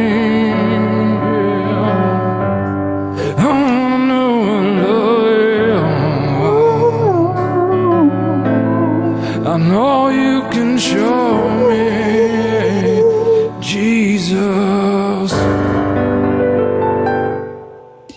we probably don't really want to get into it that deeply, but I would challenge you to look into this a bit more. I know that it's a convenient apologetic because there probably was some hyperbolic language in the areas around at the time that would use this, but you'd have to kind of show that God himself uses that hyperbolic language in more than one place in the Bible. True. And I would also say it's evil to use that kind of hyperbolic language. That's a bad thing to do. Like maybe not pure evil, but it's for sure not good. It's not a good thing to do. That's a matter of opinion. That's a matter of opinion. Exactly. That's my opinion. Are you of the opinion that using cannibalistic threats on children or telling people to slice up infants hyperbolically is a good thing to do? Not to us, but if the people but to some people it is. Living in a world with cannibals, then that's the right move. Well, if their language is cannibalism, and you're trying to communicate. It wasn't. Well, the language of the people back then was savage and barbaric. Their entire how they experienced the world. Do I know the Megan Thee Stallion savage chords? I'm a savage. Okay. No, I don't know that one. Let's do Randy Savage, man. Oh, the Macho Man. Let's do him doing that song. Because that would be savage. In a sense. Yeah. But anyways, I don't know if it's not like a piano song. Yeah. I just don't understand this apologetic in general. It's like, why would he say that if he didn't want them to do it?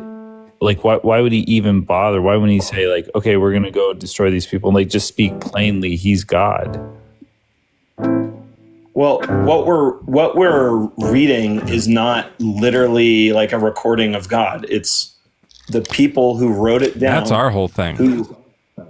It was all through the minds of human beings. Yeah, this is not when God says, "I have these are my commandments." We're saying that's not really God. That he didn't really write that. Someone else wrote those down. Well, this is what I want you to do. That's not really God. That's not what these are just humans thing. That's a beautiful worldview. I think you're correct in that worldview. Well, yeah, but what the Orthodox Christian view would include is that God was communicating to the best of the ability that he could with the people at the time. And apparently he's just trying so hard. Like, he's trying to use hyperbole to threaten people, and it's not getting them to stop what they're doing. He's trying to get his message across. He can't figure out how to communicate with these people. He wants to stop them from being so barbaric, but so he's trying his best by using barbaric language. What's wrong with that? Yeah, how does this not make sense? No, nothing is making sense. Got out of that stuff. It worked. I mean, we're all sitting here talking about it 2,000 years later. It worked after. No. Sorry. He had to send Jesus for this. Yeah, it took forever. When did the savagery stop, Pat? What year? What? The savagery? Is it gone? No. And it will never truly be gone until... It worked great. It will never truly be gone. Yeah. All right, Pat. Well, it's bad for us because we have to get all this communication that's full of barbarism. He forgot to send us the stuff that isn't. You can't argue that it wasn't effective at communicating an entire, moralistic view of I the can world. argue that it was downright evil. And even if he had to use it for those specific people, he should have made sure it didn't stay in the book that was going to last as his eternal word forever. He should have kept that part a secret. But your notion of good is one that was born of a culture of Christian morality, right? Right, and that's why I don't believe in God now, because I realize that didn't add up, that what I know as good or have learned as good doesn't comport with what God is doing in the Bible. So one of them's not true, so maybe I'm wrong. Maybe it is good to threaten people and be evil, and maybe that's what it is. Or maybe it's because God doesn't exist, and that seemed to make more sense to me. Well, there's a third option there that you're not considering, which is maybe you're misinterpreting it. So that's all I would say. Because it's like, if God exists, do you really think that there's a mistake or a contradiction there, or is it possible that I could just miss something and have a misconception. That's why I'm running this live. It seems blatantly contradictory to me. When you have all these omni qualities as a god, it doesn't seem like you exist. Especially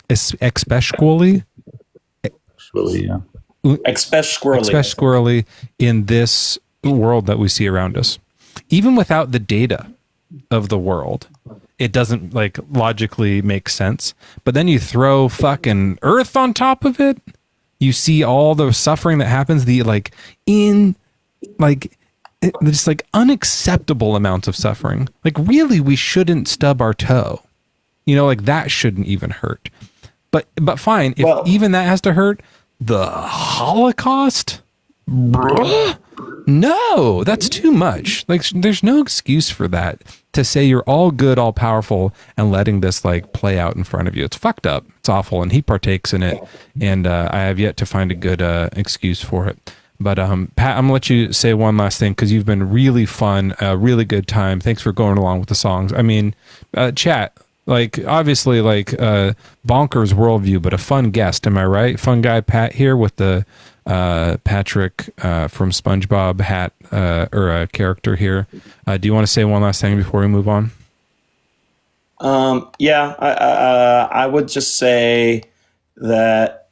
Oh shit! I'm being summoned to another world as a hunter in Elden Ring. I gotta go. I hope that there's no child cancer over there. Sounds like a better world. Do they have cancer in Elden Ring? It's bad.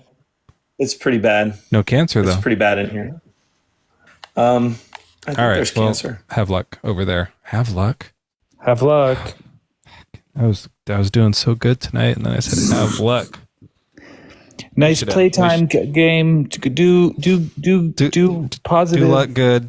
Do luck a good time gameplay. Damn it. We got to end the live. This is terrible. All right, we'll do a little more. What time is it? It's only 9:45. More like 12:45. Oh yeah. Do you have to work tomorrow? Negatory. Yo. This has been fun, Joel. I like having you up here. Is your headache okay? It's fine. It's not great. Which is weird because usually, you know, you take an Advil or two and it goes away. But today it's been, it's holding on. Maybe the curse transferred over from my kid to you. That's what I'm worried about.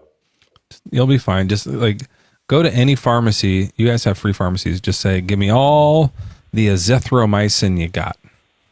Clear you right up. Azithromycins. Okay. Yeah, just make sure you get it right so you don't accidentally get the wrong one. Azithromycin. Edmomo. Welcome in. What's your age and religion? Hello, 24 and Christian. Excellent. Well, welcome in. Tonight, I told some people about this earlier. I know I said have luck, and that seemed like my first mistake of the night. But earlier tonight, I made a brand new fancy background that was just like beautiful. It had like a floating God genie, and it had this list of things that God isn't. It was like God doesn't have free will, help people. I don't remember the list. Do anything, exist. Like it was a bullet point list. It was so cool. And I forgot to send it to my phone. So we're stuck talking about the problem of suffering. Sorry. Are you suffering? A little bit. I am. I have a bit of a headache. Joel's got a headache. What's the deal with that? Why does God do headaches? Yeah, no. So I think that I would come at the conversation a little bit in a different way, kind of just, you know, thinking outside of a sort of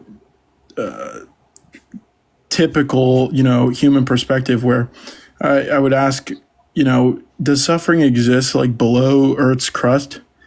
And does suffering exist in our solar system and in our galaxy?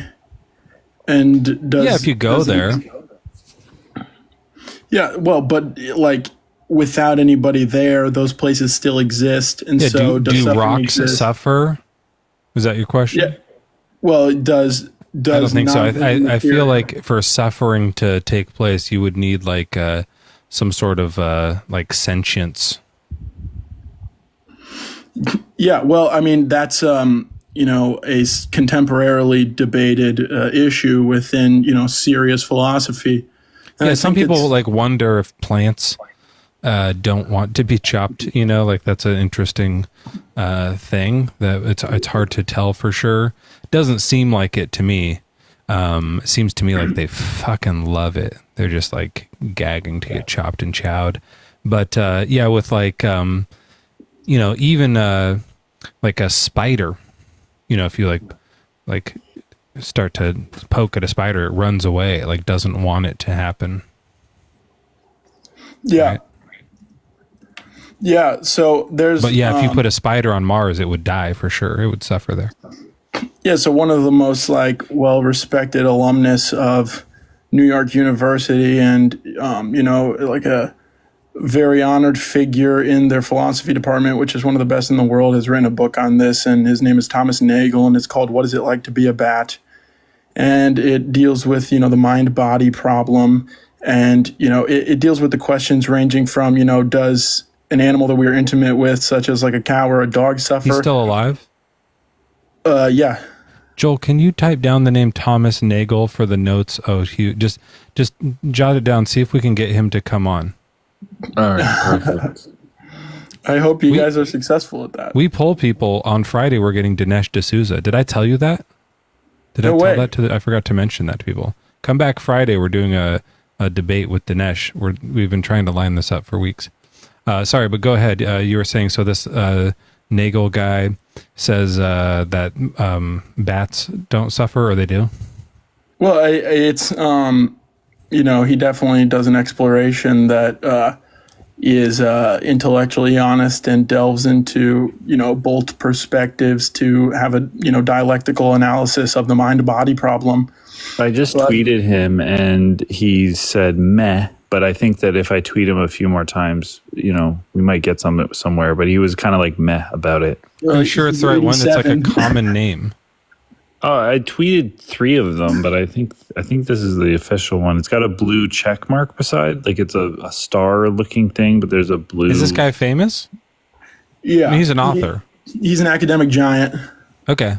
Yeah, it says that he's like he put down there academic Nephilim, but I think that's like synonymous with giant. Was that a Bono? Nephilim. No, that's pretty good synonymous. Okay, just making sure. Okay, He's we'll look into it. Yeah, we'll look into it. It's fine, but I don't care who he is. I'm more concerned with what this has to do with anything. Does it?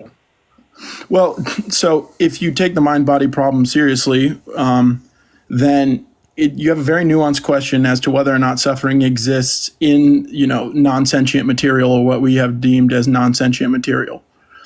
And so, let's say for a hypothetical, we say that there is some aspect of mind in everything, and that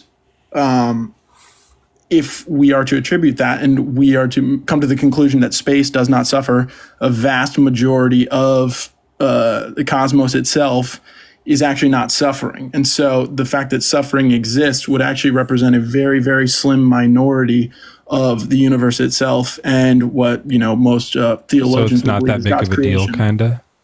Well, no. It's just a perspectival a query regarding suffering, and it definitely narrows the problem and shifts the focus. I used to think about this when I was when I would get sad sometimes. I would think about how big the universe is, and it helped me not worry about it. That's a true thing. I get that. But tell that to a grape victim and get fucking slapped by me. Right? Well, what's the how does this solve anything? God should still stop the grapes from happening. He should still not have cancer happen just because there's a little of it compared to the entirety of the universe. Well, and here's another thing. You can go the opposite direction. You're actually, if you ask, contemporary string theorists and theoretical physicists. Why are you not responding to what I'm saying and just bringing up your own shit? What kind of conversation is this? No. I was saying something that was related.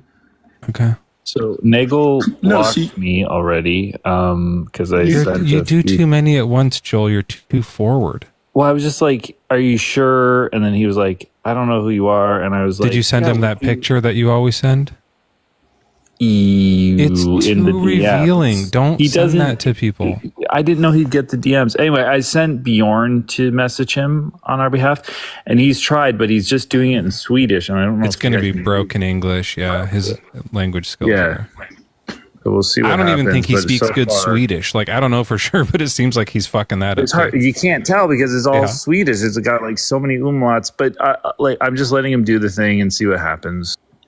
You can see the umlauts when he's talking. Oh, you mean when he writes you? He's tweeting him. Okay, yeah. So I was imagining someone talking, and then like you know how we do like air quotes that like when he'd have to like do umlaut dots as he talked to, like Yeah. Vorgen Splut, and you have to do that as you say it.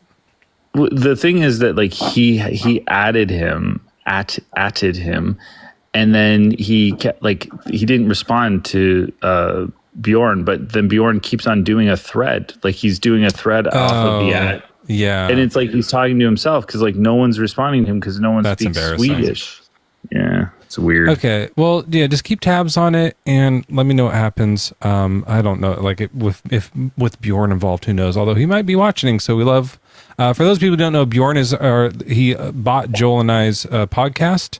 He's a Swedish gentleman who owns. We very much appreciate Bjorn. Love Bjorn. Bjorn Norgan, and he. We're going to be recording soon. We bought our tickets. We're going to be recording season 2 of Bad Bible Debates, the hit podcast that has taken over the internet airwaves. We did season 1, 13 episodes, and this is going to be, I don't even know how long the season goes for. I guess 13 more, and then we'll renegotiate. Sorry to interrupt that with an ad, Edmo, but you were, kind of like trailing off topic anyway. So go ahead. Yeah. So you said that when you were young, you would think about how much larger the universe is than you, and it would make you sad. And I would say it made me happy. When I was sad, I would think about that to feel relief. Yeah, people get a sense of awe from that. There is positive association with that that thought experiment. What's interesting is that if you query, modern physicists, they'll tell you that we can actually zoom in on a very small and tiny point, much more than we can zoom out into the universe. And so, by that proposition, we are actually infinitely larger than most things. Than we actually are infinitely smaller. Even though the sort of, modern zeitgeist is to think of how large the universe is, it's actually more true. Cool.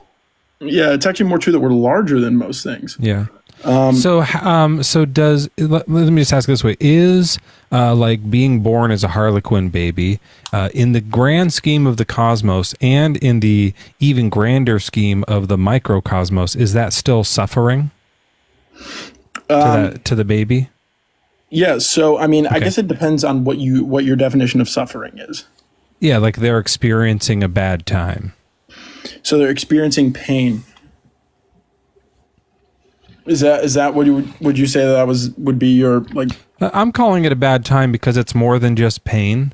The pain is part of it, but also the like, if they get old enough to learn things, they're going to learn that they're only here for a little while before they die. They also like see other people just crying around them because they're like freaked out and scared, and so they have like emotions that go along with it. So I like to call it having a bad time because that encompasses a bit broader of a thing than just ouchies. So it includes ouchies and the emotions that go along with it. Yeah, so I would say that is like probably most like famously articulated by Albert Camus in his Myth of Sisyphus, where you have something that's more than pain. It's like this constant struggle that can also be mental. And so would you say that you know what happened? This is great. Sorry to interrupt, Edmund. That was in the middle of a sigh, Joel. That was a great sigh. Sorry, go ahead. I'm sorry. That was too powerful, but it's kind of big news. So Thomas unblocked me in order to tell me to tell Bjorn to stop threading at him. I think you should. He was threatening him, basically. That's what he said. And so then I said, I'll tell him. Threatening or threatening? Threatening. Yeah, it was a joke. So that's not as bad. Yeah. And so then he said, I said, if he stops, you're going to love this. He said, if I tell him to stop, you got to be on the podcast. You got to be on the TikTok. And he said, I agree to be on your podcast, just make it all stop. Okay, send Bjorn a text right now. Like, get him to knock it off. I did, Okay. and then of course Hagen said, don't send me any more of those pictures. Yeah. But yeah, so we've got him. We got Thomas Hagen. You know what you should do when they try to negotiate with you like that? Just say, I don't negotiate with terrorists. And then they'll be like, what? Just throw them off. That's a smart idea. It's a good business but that move. might be, is that offensive to somebody like him? I don't know. Edmo, where's Thomas Nagel from? He's from Yugoslavia. Well, hold on. Yeah, wait, that's too close. Who did you say it was? Thomas Nagel? No, I got Thomas Hagen. Oh, fuck. He's a guy that assassinated Malcolm X. That's the wrong guy? I mean, I think we'll still have an interesting conversation. Just send him a message and ask him what his opinion on like the universe being big enough to make suffering still fun. And see if he can chime in on this. He's from the Nation of Islam. Like he's oh fuck. Okay. So it's going to be a Muslim thing. We're going to be talking about. Don't do the terrorist joke for sure. That's what I was saying. Yeah, I didn't think that would be. I didn't realize. I thought you were talking to the right person. So, okay. So I got the wrong guy. Just set it up anyways. We'll schedule it for Sunday. Hey, all right. Thank you. Okay. Edmo, if you do another name drop, I'm going to drop you. What I'm trying to really get to is the answer to some of these questions rather than just like, that brings up an interesting other thing that someone else once thought about. It doesn't fix any of this that people have thought about this. It's still a problem, right? No, I agree. I ultimately think there is no fixing the situation. And I think that we are permanently, shackled to the situation in a way that is, seemingly futile, especially on the surface. And so the reason that I just say the names is so that, people know that I'm referencing pretty famous memes that have resonated well with humanity. And my ultimate conclusion with Camus was that, Camus was an absurdist, but he concluded that Sisyphus was to remain smiling. You said a name drop. I just said, dude. I just said. Joel, try to get Camus. See if we can get Camus. I don't know who that is. We get Camus. Camels? Or just whoever. Okay. Michael, sorry about that. You're our next guest. You're up next here on this guest show. Fuck, hold on. You're our next guest on this show. Okay. Michael, you're our next guest on this show. Welcome up. What's your age and religion, please?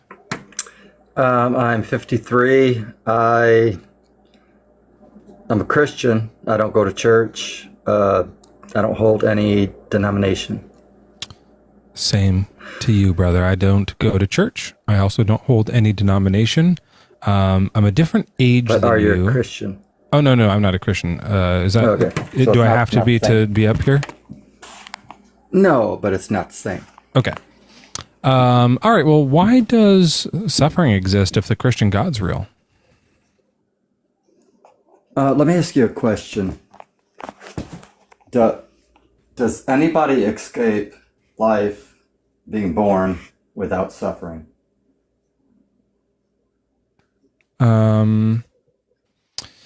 Maybe without them suffering or without anything, without any suffering happening around them. Death is the most worse, and everybody knows somebody that dies, their mother, parents. Yeah, but children. if a baby is born and they die on the spot, they might not notice that they were ever alive. So they might die without really suffering, but their family does, right? Like the people around them do. Right. So basically is that what you mean? What I'm getting at is that everybody suffers. It's not like you were saying over in Harlem and things like that. It's just everybody does. What about Harlem? What's that? What about Harlem?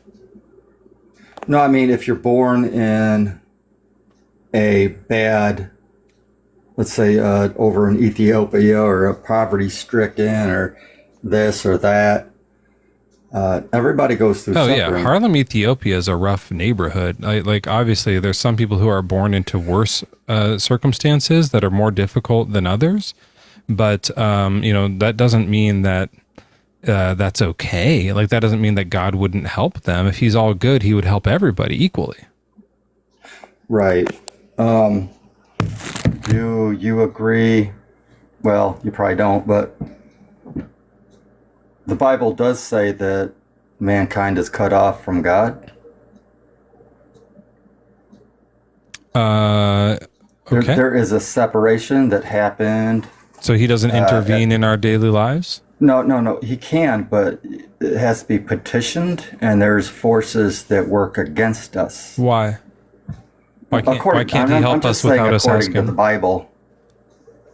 Has God ever in history helped someone through a hard time without them asking? Oh, all the time. Okay. So then that whole point's stupid. So let's do another one. No, it depends on their heart. Like if you're a God basher or something like that, maybe not. If you got a tender heart towards God, possibly, maybe. He picks and chooses. He only loves people who love him back? Or helps people who love him or something like that? Well, that sucks. I think that's important. I think God loves everybody, but only those who seek and desire and call out for help will get the help. And the Bible also says you can intercede for other people. What if what is preventing me from calling out is that I'm like possessed by demons? Would he help me then? Or do I still have to call out? No, if somebody is possessed by demons, they can still call out to God and be delivered. But if they don't call out, can he still intervene? If somebody's interceding for them, or it depends on, it's like... Someone has to ask? The situation. Why does someone have to ask? Not necessarily. It depends on the situation, I do believe. Why doesn't a good Christian person ask that there not be any more Harlequin babies? Well, God gives more grace to people who've... and more grace to people and less to others. That's interesting. Why doesn't a good Christian person request that God not make any more Harlequin babies?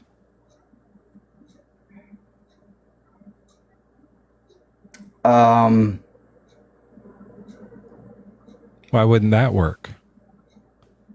I think that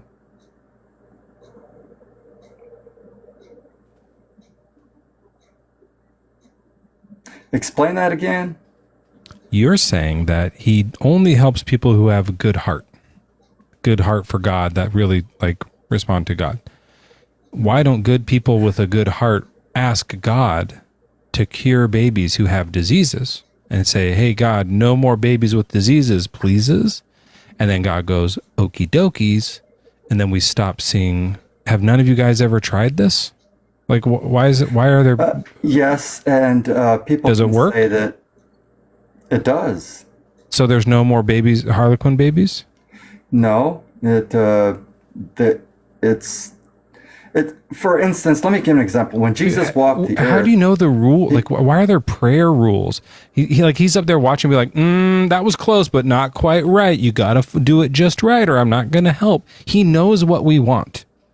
We don't have to like get accurate and close and like have your heart in the right spot. He knows that nobody on earth wants Harlequin babies. No good people, no bad people. Nobody wants there to be Harlequin babies. Not even the Bible, doctors who get rich off of taking care of Harlequin babies for the years that they're alive before they die. But he's not fixing the problem because we're not asking right. People are not pushing through to God. And that... get to work, man. Like if you think this God is real and you guys have an option where you could, if you like prayed right, it would fix it. What the fuck are you doing here? You should be in the hospital right now, like praying on every child's bedside. Right. And there are people doing that. But what I'm saying is when the forces of evil get stronger and stronger in the world, there's more forces. It's harder for God to deal with. Yeah. Yeah. It's more difficult for him in that case. Yeah. Mm-hmm. All right. Well, he seems pathetic, and that was a weird response for it. Obviously, in the Bible, God kicked demons out of people without them requesting it. No one requested, and he would send demons out of people and help them without anyone asking. So this apologetic fails, just a relentless failure. In this case. Jesus passed by many people that were sick and did not heal them. In fact, he what went a dick. to his own. Because sometimes he does, and sometimes he doesn't, right? Right. He went to his own hometown and Couldn't do healed shit nobody. there. Michael, He- really You know need to why? hear- He tried, but he was failing because they didn't believe. The Bible explains that they did not have faith. Right. He couldn't it's do anything faith. there because they didn't have faith. He wasn't able Because to. they didn't have faith. It's The impossible problem for is him. the world is losing faith and But dying. Michael, Joel, there you were were a gonna bunch say of Michael. There were a bunch of his friends. Some guy who was in a stretcher. His friends came and lowered him down through the roof of some place. The man Right. didn't have faith, right? He was like he didn't believe. No, at he all. saw God healed him. The right, point the is, Michael. The point the in Bible all says of these, he saw their faith. The Bible That's says, fine. quote unquote, he saw their faith. but the guy didn't have the faith, right? So the I mean, point there that was I'm making, faith there. Michael. The point that Mezzo's making is that God is inconsistent, right? What if there are rules? It's impossible to know what they are because it's so wildly inconsistent. You can't. It's actually not. It's faith. Faith receives all things. It's not. But that's not true because humanity is consistent. Michael, inconsistent. that's not true because if we had somebody of faith who believed it was already done, you know how people with faith, they go, he's already done it. Then they would believe that he's already healed all the Harlequin babies. But you can't say that because you don't know if they actually have faith. Well, apparently they don't. It seems like no one has any Apparently they faith don't. because that's why no prayer works at all. It also just might Prayer be that works for prayer me. doesn't work. Well, prayer works for you? Yes, sir. Can you pray that there's no more Harlequin babies right now? Can you pray to cure Michael J. Fox of his Parkinson's the second? We'll see it in the newspaper. Do you want me to pray for you? No, I want you to pray for the people who are suffering. Do you not want them to be cured? Pray Yes, for I my do. headache. Pray for Okay. Joel's headache. If the Parkinson's is too hard for God, do the headache. You know, there's crippled people in the Bible that Michael, if you have faith, I genuinely have a headache right now. If you prayed it away, now this would be only evidence for me. And I have taken Advil, but it doesn't seem to be working tonight. I took it a while ago. It already should have kicked in. So This test sucks, Joel. He might do it and then your thing kicks in. That's not a good test. No, we're beyond. It should have already worked. So how about you pray to give me a headache? I'd rather not gonna do that. have a headache. I think if it's between you getting a headache and me not having one, Stop trying to mooch off of this prayer, Joel. I'm trying to get this to happen to me. I here. genuinely would love for God to Fucking answer Michael's prayer mooch. prayer because I really don't want this headache anymore. Well, that's true. He does have a genuine heart about it. So that's kind of an interesting point because I would probably mock it if it was happening for me, but Right, he really but doesn't want his headache. Yeah. you do. So go ahead sir. and whip out that that prayer. Go ahead. Okay, sir, you do understand that. You call God sir. That's interesting. No, you, or sir. Oh, yes. I'm talking to you. I thought you were praying. Sorry. God is not going to be mocked nor play games with There's atheists no and game things like here. that. This would be. This isn't even something that's like a show off for everyone. This is going to just be for me because I'm the one that will have the healed head. No one else will know it. How about Joel? If it gets healed, don't tell anyone. Just DM Michael later. Okay. All right. Go ahead. And you guys will see my lives will change. I'll stop doing God isn't real lives and doing God is real. He healed my headache lives. Okay, so let's go back to the topic of suffering. Unbelievable. Suffering. He Michael, doesn't you're believe a liar. it. He doesn't believe You're a it. liar. You're not a man of faith. If I'm you not gonna believed believe it, it. you would just Gross. do it. Like what a weird thing to lie about, that you said your prayers work, and then we were like, okay, let's do one. You want to like change the topic? That's like such an embarrassment. In interceding, did you know Daniel had to pray 30 days? For a headache? What are the Answer. rules? See, you said you know the days. rules, Michael. Remember that? I You said do. it's The biblical faith. rules. But now there's a new rule. Sometimes you have to days. pray 30 days. No. It always doesn't happen immediately. Okay. Daniel's prayer, in fact, everybody's prayer in the Bible did not happen very rarely immediately. Yeah, that's because it doesn't work. Like that makes sense in our it did view. In happen. your view, that's confusing. Like, why doesn't God make it work right away? Why is he slow? Like, is he working on it? He's drumming up a miracle? No. There are demonic forces opposing the faith. God can have to snap his fight the fingers to deal with demonic No. forces. God has put mankind in charge to. Do you think basically- Joel has a demonic headache? Why are No. we praying at all if it's us versus demons? Like, I don't what think the Joel fuck has is a this? demonic headache. Like, why is does it insane. sometimes take 30 days? If you say this is consistent, because I'm saying it's inconsistent, you have to pray for 30 days sometimes more, sometimes less. That's inconsistent. Sometimes prayers because aren't. faith- Joel, is that's tested. because what Daniel was praying for had demons involved. Your headache doesn't. It should be like, what's the turnaround time? 5 minutes? Faith days? is tested. Okay. It's up to do God. the prayer. That's and God's decision. That's not my decision. so sir. your prayer is irrelevant to what happens. No, I have. You prayed still and have to things do have it. happened. And we're trying to figure out the rules here. God wants Joel to not have a headache right now, but he won't fix it until Well, you pray for it. no. You're assuming that God does not want Joel to have a headache. Mistake. God wants Joel to have a headache, but Yes. but if you ask and say, God, please change your mind about the headache, then he might do it, but he might not. I don't know. That's a stretch. This whole thing It's is a a stretch.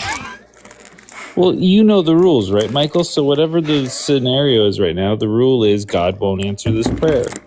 No, Oh, that's a good point. maybe if you repent. Rule 1 is God won't answer the prayer.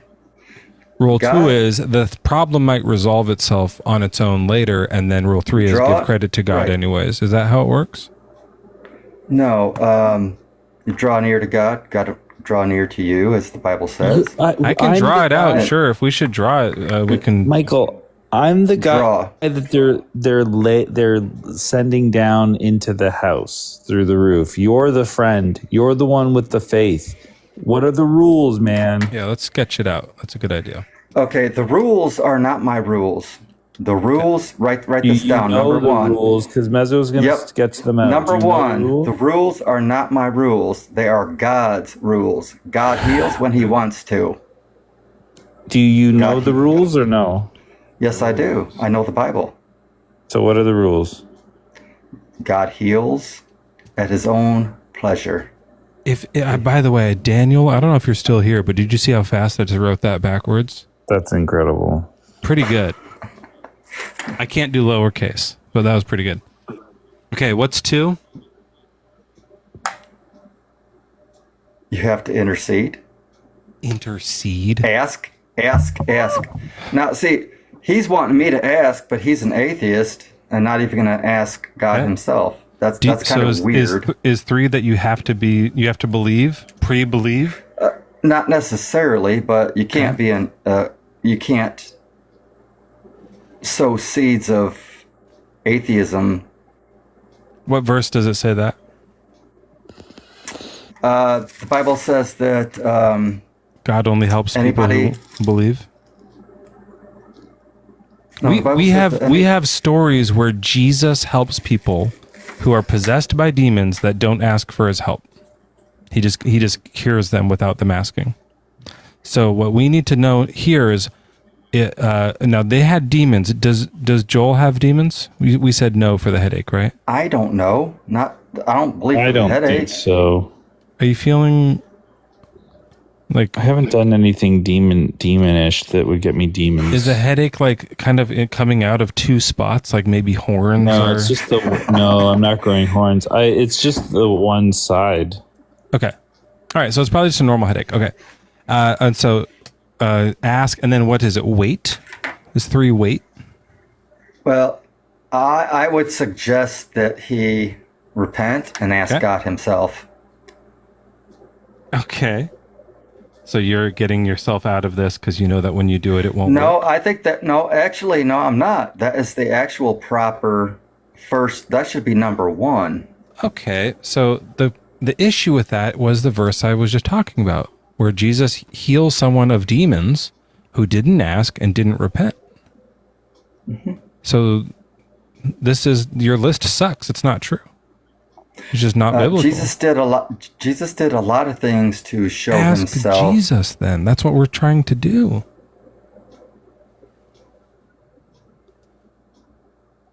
Right, but this guy that had demons, that was possessed, that went into the pigs, he was crying out to Jesus. Joel's not. Big difference. No, he wasn't. He actually came and fell at his feet. Look it I'm up. going to read it. I've been wanting to read this all night. Okay. Mm-hmm. They went to Capernaum, and when the Sabbath came, he entered the synagogue and taught. They were astounded at his teaching, for he taught them as one having authority, and not as the scribes. Just then there was in their synagogue a man with an unclean spirit. We don't even know if it is demons. He just has an unclean spirit. And he cried out, "What have you done with us, Jesus of Nazareth? Have you come to destroy us? I know who you are, the Holy One of God." But Jesus rebuked him, saying, "Be quiet and come out of him." And the unclean spirit, convulsing him and crying with a loud voice, came out of him. So he goes, "Ah!"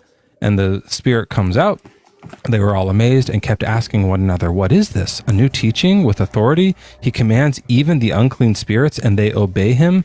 At once his fame began to spread throughout the surrounding region of Galilee. So this is like how Jesus got discovered, kind of. It's his like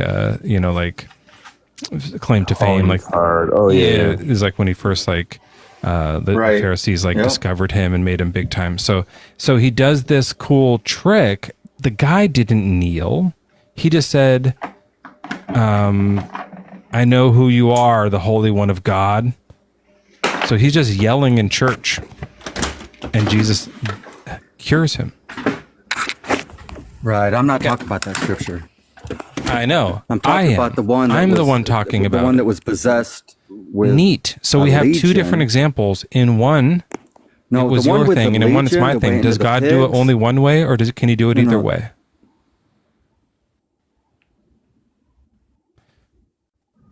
Inconsistent, Michael.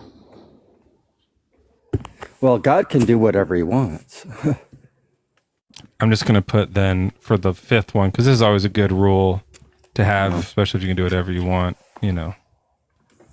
Always remember this, okay? Let's have fun with it.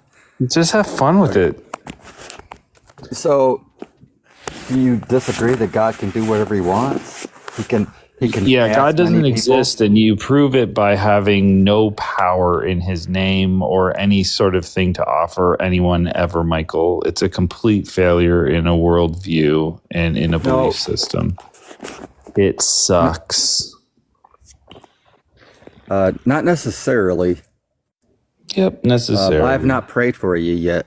So yeah, you won't. You don't have that privilege. You don't even have faith. Are you gonna, Michael? Are you gonna do it? He needs to pray for himself. Repent. Yeah. So the answer is no, because you don't have the faith. You don't believe. Michael doesn't think it's going to work, so we're going to drop Michael down. Don't pray once you're down for Joel, because if someone else wants to, I don't want them to get credit for your prayer. Okay, you got to do it up here so that we know who did which thing. Because if someone else comes up and is like, "I'm going to pray to Allah," that it does it, and then it cures from when you prayed secretly, we're going to think Allah is real. So don't pray when you're down. Okay, sorry, Joel. He just said he took medicine, sir. So he said the medicine didn't work. No, it's I took an Advil ages ago.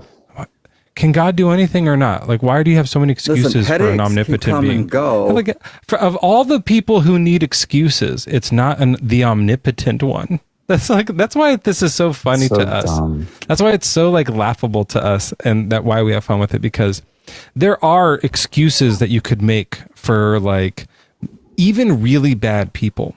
You could make an excuse for Jeffrey Dahmer, like maybe he was hungry, right? It's a bad excuse, but you can try to do it, right? But there's someone who's all powerful and can do anything they want. You should never, ever, ever have to go, well, that's because his hands were tied on this one and he just didn't want to do it. Like there's no excuse. Just fucking do it. So are you going to pray or not? There is a separation. Yeah, I didn't think so. Okay. It happens every time. Like this, it just doesn't work. It's not real. It's so dumb. Sweet. Finally, you got rid of Michael. That's so hard to listen to. Anyway, good job, Michael. Good job for trying. But I don't think you were right. My name's Pat. My name's Pat. I'm 30 years old. Your name says Paul. Yeah, I made this account like before Dune got really big. So. Is Paul from Dune? Yeah. I don't really like sand, so I didn't watch it. Is that the movie they sell sand to each other or something like that? Something like that. I'm more of a grass guy. Well, Anakin wasn't a sand guy either, so you're in good company. Yeah. You know, I will tell you this. I went on a series of jobs where I was working at Guess. I'm not telling you to guess, that's the name of the store, like the Guess clothing store, where I would dress mannequins. And then I went to work at a Chili's where I would fill ramekins.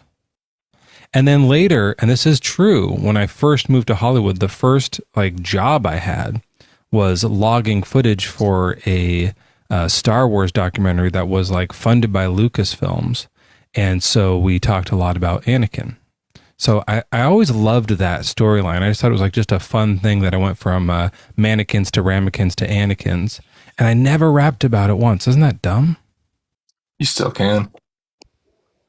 Yeah, it's about the top of the hour, actually.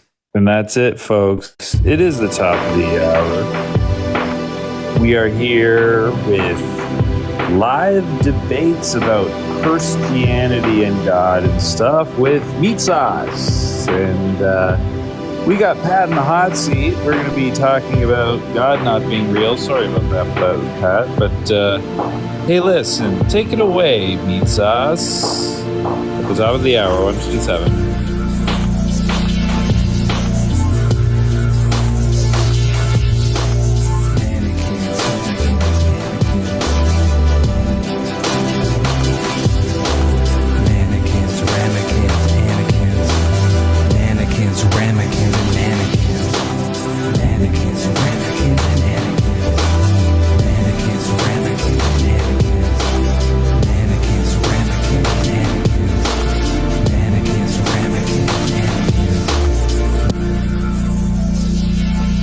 Oh, hell yes, it's the top of the hour, 10:27, right on the... Oh, shit. Fuck, oh, that was going so good, and I messed it up. Right on the dot, 10:27. Sorry about the looper error here.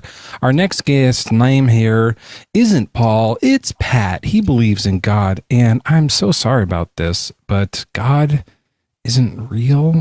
I guess we'll find out, won't we? When? Well, when you die and you go straight to hell. Oh, sure, yeah. What's wrong? Yeah, we can do that. Do you want to check real quick? What do you mean check real quick? You want me to die? No, I don't, but if that's the only way to prove it and that's what you're here to do, then I guess that's your only option. No, that's not. I'm saying ultimately you'll find out, in my opinion. Okay. But it seems like your objections were about morality and like why, if God real, why bad thing happened. Yeah, you know, God does a bunch of really fucked up shit in the Bible, right? Like he's just killing kids and threatening people and doing awful stuff. According to what standard? According to his. According to his? Yeah. How are they? You don't think there's bad stuff? Do bad things happen to people in the Bible? Like, will the Bible even cause it evil being done to them? I don't. Well, because God is the author of life, and life belongs to him, so he's basically only taking what belongs to him back. He giveth life, he can take it away. Well, yeah, he's not. It's not murder when God says kill all the Canaanites, because he owns everybody. So he also gave us all our virginity. Would he be allowed to just take that? Like if we get to heaven, can he just fuck us and we can't do nothing about it? Well, he won't. So, but he could. Wait, why wouldn't he? Well, I don't think he would, because that doesn't align with his will and his character align. So he wouldn't, because he is. But being a murderous dictator does align with him. Well, it's not murder again. Murder is if to kill babies. Killing and murder are not the same thing, and no, killing. Okay. So being a murderer doesn't align with his, but being a baby killer does. Sometimes. Yeah, I know people are about to get really mad about this, but this is like basic. If you go to any like Presbyterian or Reformed Baptist, I know that's why I left the church. That's why it doesn't make sense. But you have to say, yeah, sometimes what God does is chop up babies with his mind, and we're cool with that. That's weird to me. Like that doesn't sit well with me. God, well, the wages of sin is death. That's pretty clear in the Psalms and in Romans 3. That's such a cool. Pat, everyone here is going to cope in the comments. Yeah, I am a Calvinist because it's what the Bible teaches quite literally. So I just wanted to get that out there. Like, okay, but like Joel's saying something, and so you're determined to listen to him. I just really liked Mezzo's idea, and I think that you should actually speak to it. So there's really one for one here, right? God gave us life. God gave us virginity. God can take life. Now, when we take life, it's wrong. God, you would say that like killing babies, God wouldn't do that because it's wrong, but he does. So we know God does things that we find wrong. And we also think that raping is wrong. Taking someone's virginity without their consent is wrong. God could do that then. So, and you wouldn't say that that's wrong when God does it. So God could grape those children and it would be fine, right? No, he wouldn't do that. But he gave them their virginity, and he does things that are heinous. He could, and it wouldn't be bad. I think you're just begging the question. I think God's character is consistent. No, we're pointing out a flaw in the worldview. Yeah, I can see what you're saying. I just disagree that it would go there. Like you're saying, he makes people tall, he could make them short. He makes people healthy, he can make them sick. He makes us one way, he can reverse that at any time. And why should he have no consequence to it? Well, he's arranged the universe in a way to glorify him, and we might not understand why the suffering glorifies him. Maybe giving up our beehole virginity to him does glorify him. His ways are higher than mine. I wouldn't understand it, but I wouldn't have much of a say in it either, right? He would just say, drop trow and show the bussy, and that would just be what has to happen. Right? Like it does just the same way that he kills kids. And that sounds surprising to us. Like that sounds surprising, but I guess it's God. Now he could do this. And we go, well I didn't think he would do it, but that's God. I guess we'll never know until we get to heaven though, right? The letting kids die thing is part of the fall of mankind. So the disease and death and illness. But we're talking about when he commands it. We're not really talking about... we're talking about the Canaanites, who built up their sin over 400 years. And then God had the Israelites come in and kill them as punishment, which so if I was sinful enough and God told my neighbor to come over and bash my head with a rock, that would be fine. That'd be permissible. Well, I think I think the situations are different. First of all, in the Old Testament versus New Testament, it's going to be the Canaanites had built up their sin over 400 years, and then God was also going to give them the land, and also coincided having the Israelites punish them. Second of all, going into the New Testament, God's people are not like this theocracy, militant people anymore, because the physical always predates the spiritual. And now we are, whereas Israel was a physically distinct people, now we are spiritually distinct people. And our warfare in the world is not physical, but spiritual. Yeah. So I'm actually, just so you know, not talking about the Canaanites thing. The verse that I actually would want to like bring up here is in Jeremiah. And we were talking about the towns of Negeb, maybe. I can look and see exactly where we're talking about. But there is a circumstance here where, let's see, the Lord has spoken and is saying these things, give glory to the Lord your God. And during this threat, I'll read a little of this here. Well, could you give me the passage? We're in Jeremiah 13. I'll start at about 20. Lift up your eyes and see those who come from the north. Where is the flock that was given to you? Your beautiful flock. Let's skip down to like 22. There's the pangs of pains, labor, suffering, bad stuff. And if you say in your heart, why have these things come upon me? It is for the greatness of your iniquity that your skirts are lifted up and you are violated. He is using it as a consequence. He does go for the bussy here. Can Cushites change their skin or leopards their spots? Then also you can do good, who are accustomed to do evil. This kind of goes against Calvinism right there. It's saying that like, no. It's saying that, I guess this is Calvinistic. Then also you can do good, who are accustomed to evil. I will scatter you like chaff driven by the wind from the desert. This is your lot, the portion I have measured out to you, says the Lord, because you have forgotten me and trusted in lies. I myself will lift up your skirts over your face, and your shame will be seen. So he's doing a full-blown sexual assault on these people and letting the Israelites absolutely grape them with violation as part of the consequence for not believing. So yeah, it actually does seem to be the case that it is, he giveth virginity, he taketh away. I just think they're being punished with everything, like killing, and they are being raped by their neighbors, but I don't, it's not God physically. God says, I do this myself. I lift your skirts myself. Did you hear that part? Yeah, well, I thought that was exposing them in general, but I can see your point. My only point is that you're for saying, what, to what end? Why did God lift their skirts?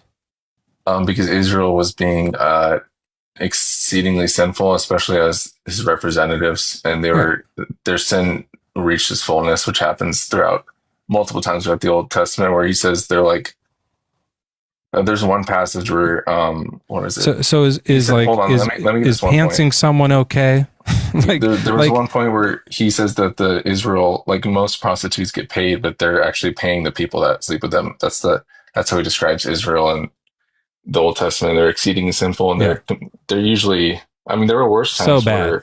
Where Israel was being sieged, and they hate them, their own babies during the famine. So bad.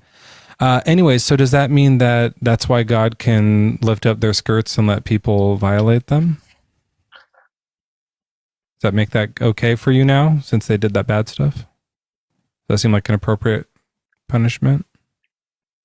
Well, God is holy and just, and he's going to do what he's going to do. I don't apologize for God. Well, a minute ago, well, let's give it 20 minutes ago. I don't know how long we've been talking. You said, but he wouldn't. It's not in his nature. He wouldn't do that. That's not what he would do, the killing of babies, but he wouldn't ever set someone up to be raped. Well, here's a verse, and then right away you're like, well, I don't apologize for God. Like, it's embarrassing, dude. I didn't realize you meant, because whenever you're saying it sounded like God doing that, like having Jesus come down and do that is what it sounded like to me. Oh, if I had said, God giveth you your virginity so he can let someone else grape you, and that's okay for him, then you would have been like, totally, I'm on board with that. I think I probably wouldn't have said I would be on board with that, to be honest. But if you're showing me in the scripture where God does punish people with death and killing, and I don't think we should apologize. That's part of their punishment, Yeah, grape too, yeah. And that sucks, and that is evil by literally any standard. I don't care if you believe in objective morality or not. You're not going to find one that makes that okay. At least you're not going to be able to convince me that's evil. Okay. So, yeah. Sorry. Not all good, but you don't think God is all good. You're a Calvinist? I do think God is all good. Oh, yeah, sorry. He's not real. Oh, I think you not accepting it doesn't really negate it. I think generally the natural man is at enmity with God. So it doesn't matter what logical arguments I'm going to make. The natural man hates God. So no matter what I say, if I say, God is absolutely, if this God's real, absolutely hate him. If he's real as he's described in this book, I'm on board with that for sure. Luckily, and I'm so sorry for you, but it doesn't seem like he's real. I don't know if you have some argument you do want to give for God instead of go into this some more, or did you want to talk more about? Well, no, it was just because y'all kept going. It's more like y'all were. It seems like that was the argument I found when I came in, was about morality, and I just didn't like that the last guy was I guess, more consistent, where it was just kind of bouncing around points. And no we're guest like, who oh, has if come up he, tonight has liked the last guy. I bet whoever comes up next is going to be like, that Calvinist was full of shit. oh yeah, I'm used to that. But Yeah. honestly, it's Pope, because like it just seems to be the most consistent reading of scriptures. Calvinism, I don't call it Calvinism, I just think it's the Bible, but You know what, Pat? it predated Calvin. Let me just say, I agree with you. I think it is the most consistent reading of Scripture, and if you want to have the omni attributes of God, it would only make sense that there's like no free will or anything like that. But it just makes God a complete and utter barbaric monster, just like the worst character of all time. And so when we have like descriptions of just, loving, and good, you have to completely change those words to mean something unrecognizable in our world today. But you're obviously brain damaged, so you're willing to do that. But most people can see through that. And I am a naturalist. Like, I'm a natural man, as you were saying. Like, I think that nature like makes this make sense, right? No, the natural mind. Wait, do you know what the biblical definition of the natural mind? I don't know. I mean, I'm a naturist. I'm not saying I'm not saying like a pagan that loves nature. I mean, like, the natural mind is one without the Holy Spirit. So it's like you're dead in your sins, and so like God's no. holiness Yeah, is I don't think evil. that's what it is. I think like I'm a big naturalist. That is the is that biblical one definition. Yeah, no, I know, but the natural mind. I'm quoting Romans, and the natural mind. I think it's Romans 1. It's talking about someone who's dead in their sins who isn't born again. So that's what in that context is what I'm trying to. Okay. All right. Well, good stuff, Paul. Or Pat. I think we'll go on to our next guest, who's not going to like you at all. But thanks for coming up. Preach. I don't think that guy had anything. I did change backgrounds on him. I'll give him the benefit of the doubt. We switched backgrounds last second. Yeah, that's true. That was the reason why he sounded horrific. Joel, I got to tell you though. Remember I told you in our private Discord thing that no one else can read in our special BBD server that anyone who's a subscriber can join in on? That I was thinking, wouldn't it be funny to say, whenever someone says God gives life, he can take it away? Like just today, I was like, yeah, I'll say he gives your virginity, he can take that away too. And that'll be kind of comical. Remember? I didn't know that was a joke, because I actually think that's a strong argument. Well, it's a funny argument. You know how I like strong funny. Mm-hmm. Right? Yeah, like, it is strong funny. Yeah. But then what I had forgotten is I have a verse to support it. I didn't remember that till just now. I was like, he does do that. Because then when the guy was like, yeah, he could, but he never would. I was like, well, I got one. So didn't I say that to you? No, I think you were like, because usually you're just like blah blah blah. I was like, well, he does do that. That was in one of my. Go play it back. Okay, let me see. Well, I don't want to. Not on here because I'm scared to play your later on. Yeah, later on. Do it sometime when. Yeah. When you're alone, do it sometime then. But I'll look for it. Like he does just he tells his people to go, or he incites other people to go, and other people, and that was me saying that. Like that's me, like literally saying that. Okay. Well, I'm going to leave this page open and get back to that later, because I do want to finish that. But yeah, you're right. Sorry, we're not supposed to play things out of that. You guys can join our Bad Bible Debates Discord. Joel and I have a private channel within there that no one else can hear, but we chat on that sometimes privately. But the other stuff in this Discord are fantastic. The people over here, it's been absolutely nut house. Like the freaks and dumplings have been nut house on the Discord. And I love it. It's just like, it's so fun to wake up and see a bunch of messages and kind of like read through them. It's fun after a live. Mm-hmm. That's when it's really fun to go back, because you forget everything that you did through a live. Mm-hmm. And then you go back and read through it and you're like, oh yeah, that guy was wild. Like, yeah, that's like really enjoyable. So hundreds of messages. And what's weird about it, and like, I didn't expect this when I started doing these lives, we actually have the very best people on the face of the planet in our Discord. It's wild. Well, Joel likes to suck up because he's had a little heat from them in the past. There's been a few times it. I where meant it. It was genuine for once. I'm not undermining it. I'm overmining it. I think it's very kind that you're sucking up to them now. Bono. Mm-hmm. Earth Angel. I mean, is there a better one? Is there a better one? That's pretty good. With the word birth, I turn people away. I didn't say birth. I said Earth Angel. Oh, I thought you said birth angel. Like Earth Angel. But birth angel's good too. Birth Angel. Birth Angel.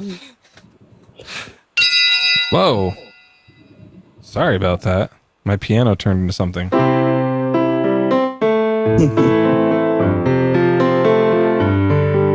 Birth angel, would you be mine? My darling Nephilim, love you all the time. We'd have to get the rights. Taylor, you're our next guest. Welcome in to the hit show Birth Angel with Mezzo and Joel. What's your age and religion? I'm 26 and Christian. I would say non-dom. Non-dom. All right. Yeah. We got a dom in the house. Oh, a sub. If you're non-dom, you're sub. What's up? What's up? Hey, I just want to say I really like the show. Like, this is the first time I've seen it, but it's been entertaining. Like, y'all do like a really good like production and everything like that. It's been cool. The Christians don't do this, Taylor, because they just don't have the right perspective. You should come over to this side, the side that doesn't believe in superstition. No, I can't do that. We have such better graphics and like production quality. Have you ever no joke, the like television Christian shows that have a big budget look shittier than this? Well, I think Chosen did pretty well, don't you think? Chosen? Chosen? You never really? I wonder if is that really? Oh, that's this guy. Yeah, I mean, obviously it's like tons of seasons and 4 seasons. Yeah, I'm watching that on Netflix. The 4 seasons. No. Sorry, Joel, that was confusing. But there are 4 seasons of the show.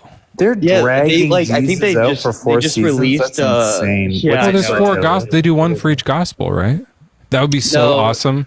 I've thought about that. How like it would be really totally cool. Different Jesuses. That's what I'm saying. I've thought about this before. Maybe with like when my really really good friend Jaron and I were talking about this. Maybe, but it would be really cool to do a did you ever see that movie 4 Rooms with like Quentin Tarantino or something? But there's all the different directors. Yeah, no, I heard of it, but I haven't never watched it. It's fine. Like you can probably skip it. It's not great. But the idea is you get one director to follow the exact script of Matthew, word for word, and then one to do Mark and one to do Luke and John. And then all 4 movies come out at the same time, or series come out at the same time, and you just see all the like differences, Like a lot of stuff like, oh yeah, this all lines up, and then some stuff where it's like, oh, they did that very differently. They could time it just like right, even just doing like a short sketch of the resurrection. The resurrection. Yeah. And you just like you cut your screen into 4s and then just like play it out. Different numbers of angels and stuff. Yeah, everything's just slightly different. That would be great. But Taylor, we talk about these contradictions and these errors in the Bible and stuff, and I know it's kind of a bummer to think about, but I'm sorry to have to do this for you. There's no God. Like, God isn't real, and I know you're going to want to like deconstruct and have some like. Yeah, I honestly queued up a few people ago for the whole suffering thing. So can I tackle that, and then we can kind of roll into something else? It's why God isn't real. So I'm happy to do that. Yeah. Yeah, I think I have a little bit of a different perspective than I heard. And wait, did you like the last guest? He's cool, man. I'm not a Calvinist, but. I'm not gonna, man. I'm not just because someone's a Christian when they say that it's hated the people. I don't think being a Christian is the requirement of being cool or not. You know, No, Taylor. No Did you one's hear saying what that. he said? I mean, I heard what he said. God punishes people with sexual assault. I don't cool. theologically agree with everything he said. No. Yeah, that's That's not a what cool we mean. guy. When they come up here, they say that last guy was wrong. No one's ever agreed with the last guest. Yeah. Yeah. But I Except don't, in atheism. When we follow someone else, we're just like, yeah, that last guy nailed it. They just said there's not a God. They were right. Well, I don't theologically agree with y'all, but y'all seem like pretty cool dudes, you know? So Well, now you're flirting. But why is suffering good? I don't think suffering's good, but I think it exists because, and I want to just give me like 30 seconds to kind of explain this. I think God is love. I'm sure you'll, backtrack. Oh, I like it. Okay. I think God is love. And I think that for people to exist and to be able to experience true love, it's consensual, meaning there has to be free will and choices and decisions, and you have to be able to choose and decide. And so innately, for love to exist, God has to then backtrack a little bit and relinquish some sort of power for us to be able to make decisions of our own choosing, meaning, and that is God's ultimate will, is for us to be able to experience true love, right? Matthew 22:37-39. He said to him, you shall love the Lord your God with all of your heart, soul, and mind. That is the first and great commandment. The second, that is like it, you shall love your neighbor as yourself. And so with that, with my ability to love one person, I also have the ability to harm one person. If I have the ability to love 1,000 people, I have the ability to harm 1,000 people. And for God to come in and cancel out anytime someone goes to harm someone or cause suffering, I know my time's up, man. No, go ahead. Finish the sentence.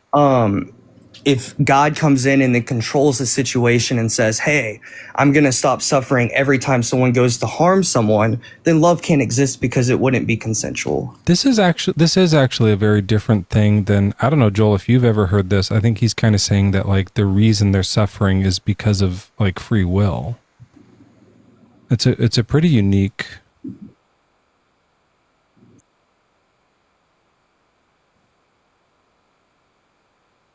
Yeah.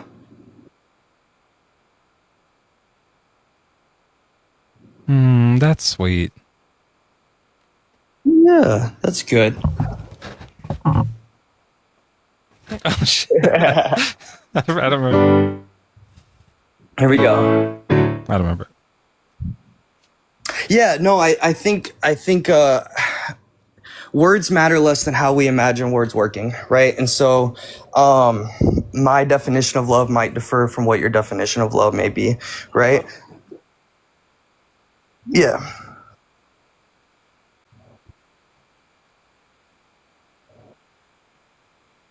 Sure.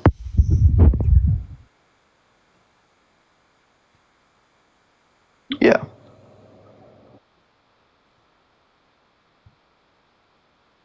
Well, yeah, true love. Whatever consent like that, Joel. That's such a broy, like whatever consent or whatever. No, I know you didn't mean that. It's just, oh, wait a minute. Hold on. Time out. Yeah. They can't hear you. And I also see that you're muted, but I can hear you. I noticed that was weird. Oh, okay. So, I heard him as well. Yeah, we could hear him, but his mute button was on. Like I remember at first I was like, oh, that's weird. I can hear him, but it's muted. But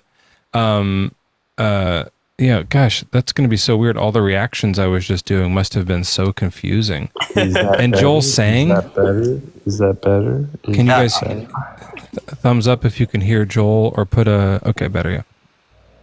Okay, so my question is, and I'll just what does it mean to experience true love? So I want you to define that. And so we need free will to have that experience, like kind of like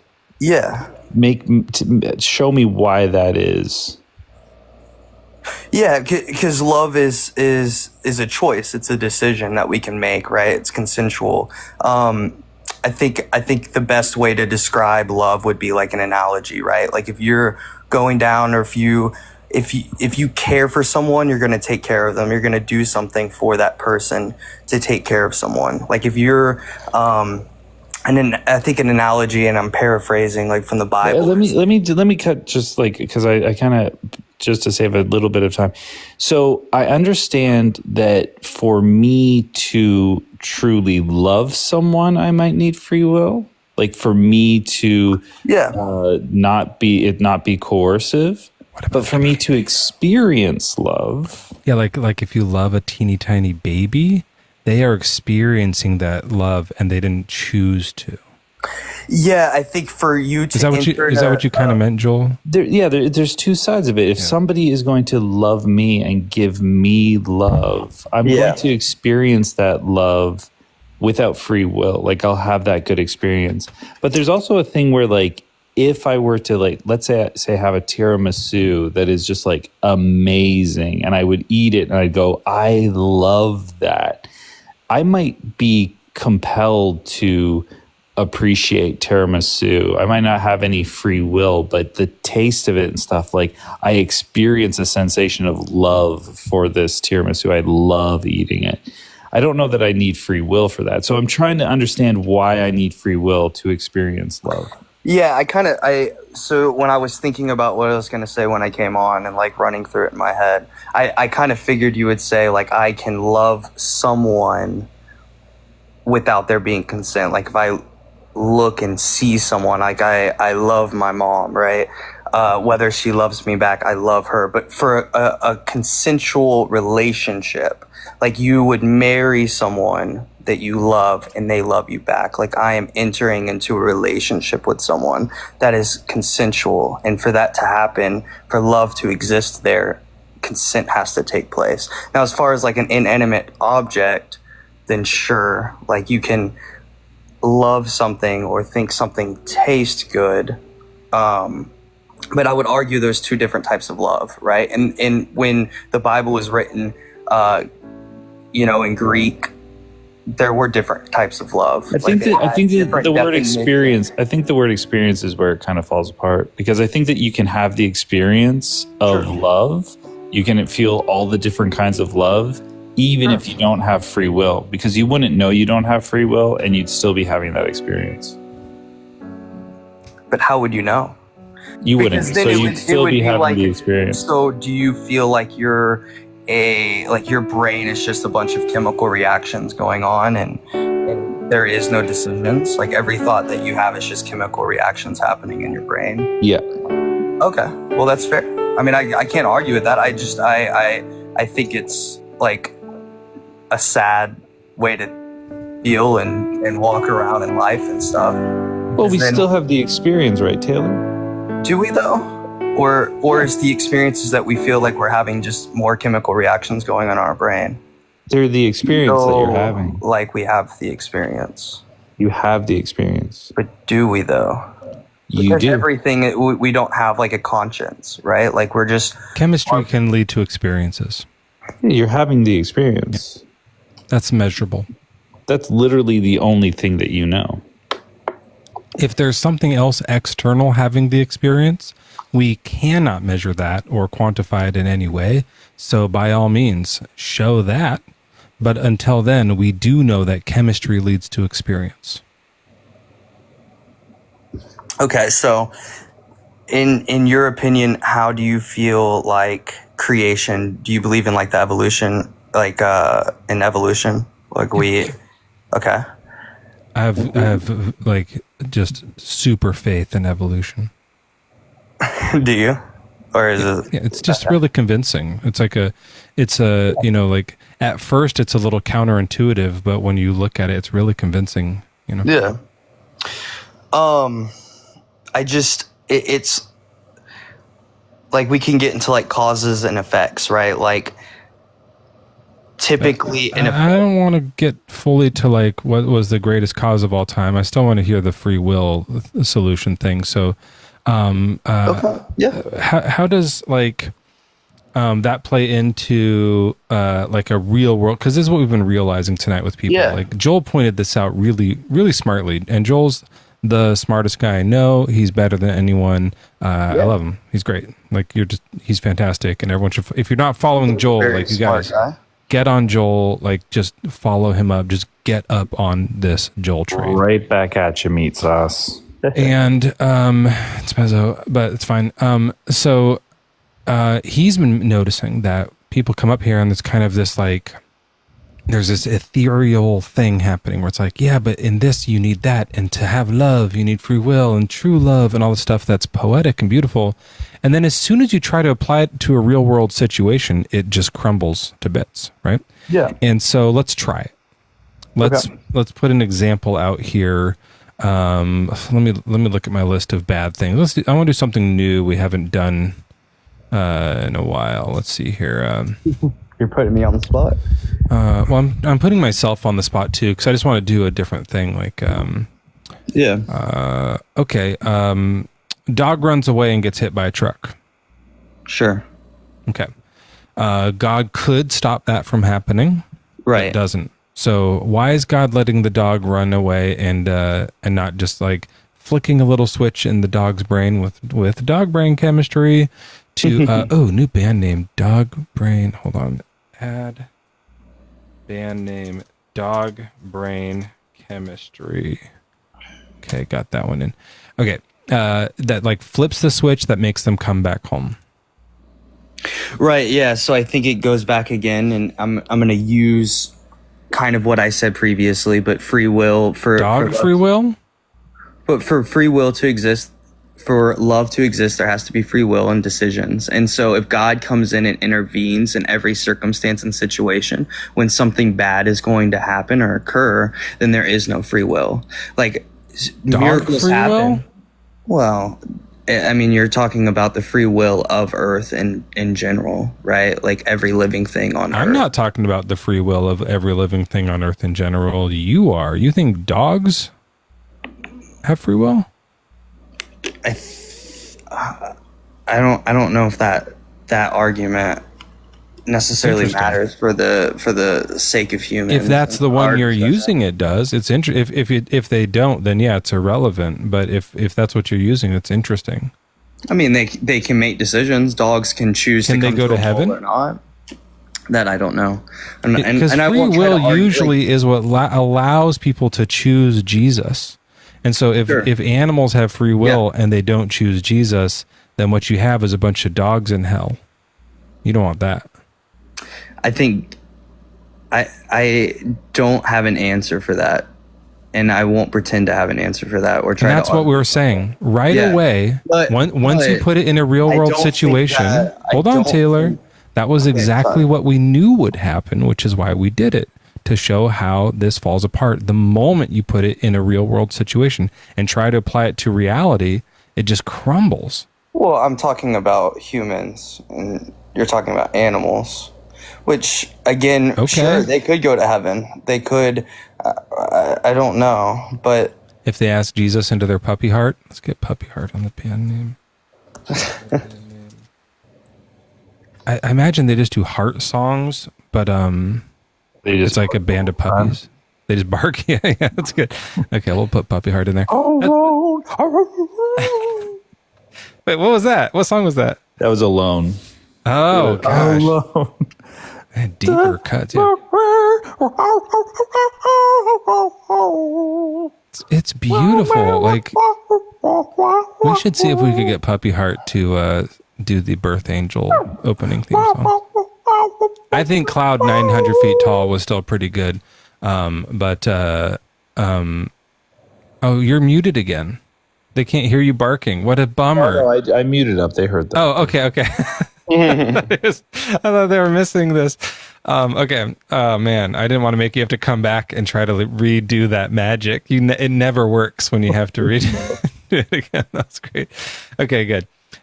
Taylor. Okay, so it fell apart with the dog thing. It also, I assume, then falls apart with storms and shit like that, like earthquakes, hurricanes, natural disasters, because that's not a human thing, right?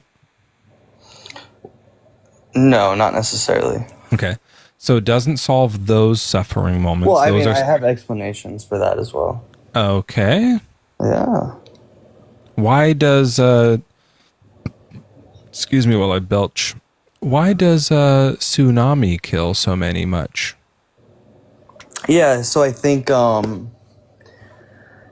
I think that we live in the difficulty with the answer that I will explain to you is it's easier to accept it once believing in Jesus, but Okay, before give me 1 believing in second. Jesus.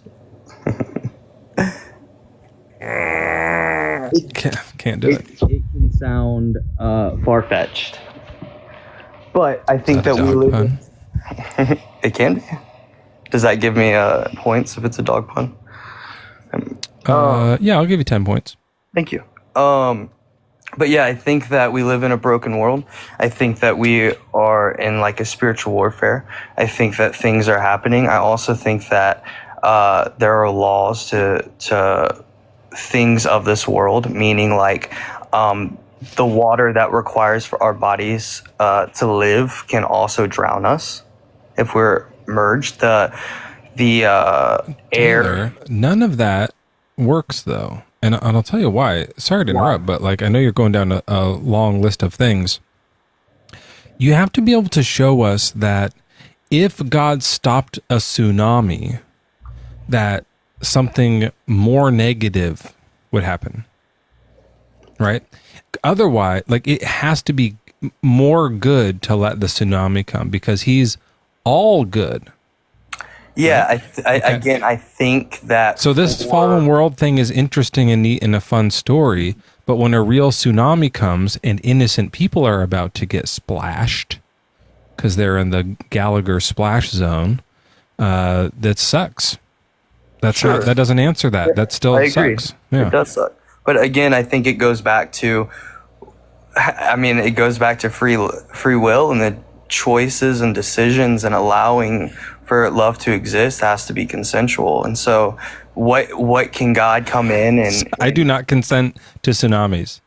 I know, but what I'm saying is we live in a broken world and the same. And remember that didn't fix it. Yeah. And the same free will that we have. I feel like we live in a broken record. I know. I gotta tell you, man, you said at the beginning, like you might have a different take on this and we joked about it, but this is the exact same tired shit that we've been hearing this whole time. It doesn't fix it. Like when you really think about it, like not as a show, not like no one's here, not as an apologetic thing, not like as a Bible, but like when you honestly just like sit with yourself for real and go like, does that really make this okay? That God lets tsunamis drown innocent people because it's a broken world. He could stop them still, broken or not. It doesn't fix it. Well, again, God can't come and intervene everything, right? Because Why then not? love wouldn't be able to exist. Because there has to be. I disagree. Were you here when we talked about Bluey? No, I wasn't. Do you know about Bluey? Oh, like, Joel's got a better one. Yeah. But like, he didn't have to break it that way either. And this may be a bit of the Bluey example, but we could also see a separation between like you and I and our free will choices and how they affect the world and natural disasters. Great. There's a line there. Yeah, so we still have like grape and murder and those other suffering things that you guys love, but no cancer, Harlequins, Parkinson's, no other like diseases, no natural disasters, earthquakes, hurricanes, tornadoes, lightning. Like lightning only happens really far away from people, so you can see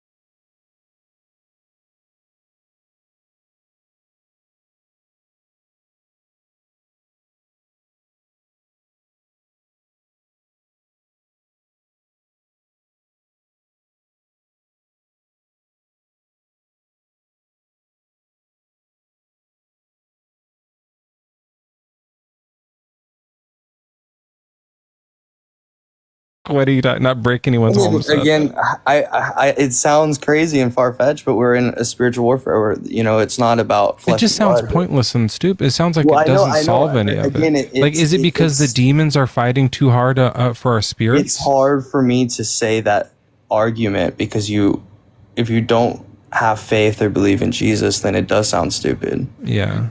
I mean, because it's ludicrous, Taylor. You should be better than that. You sound like you're smarter than this. Do you think there's demons?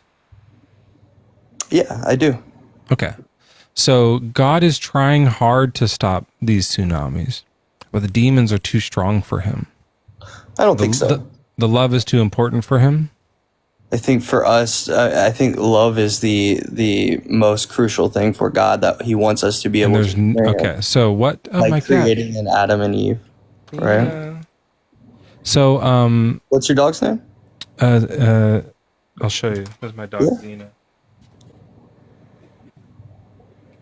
Come on, don't just fly.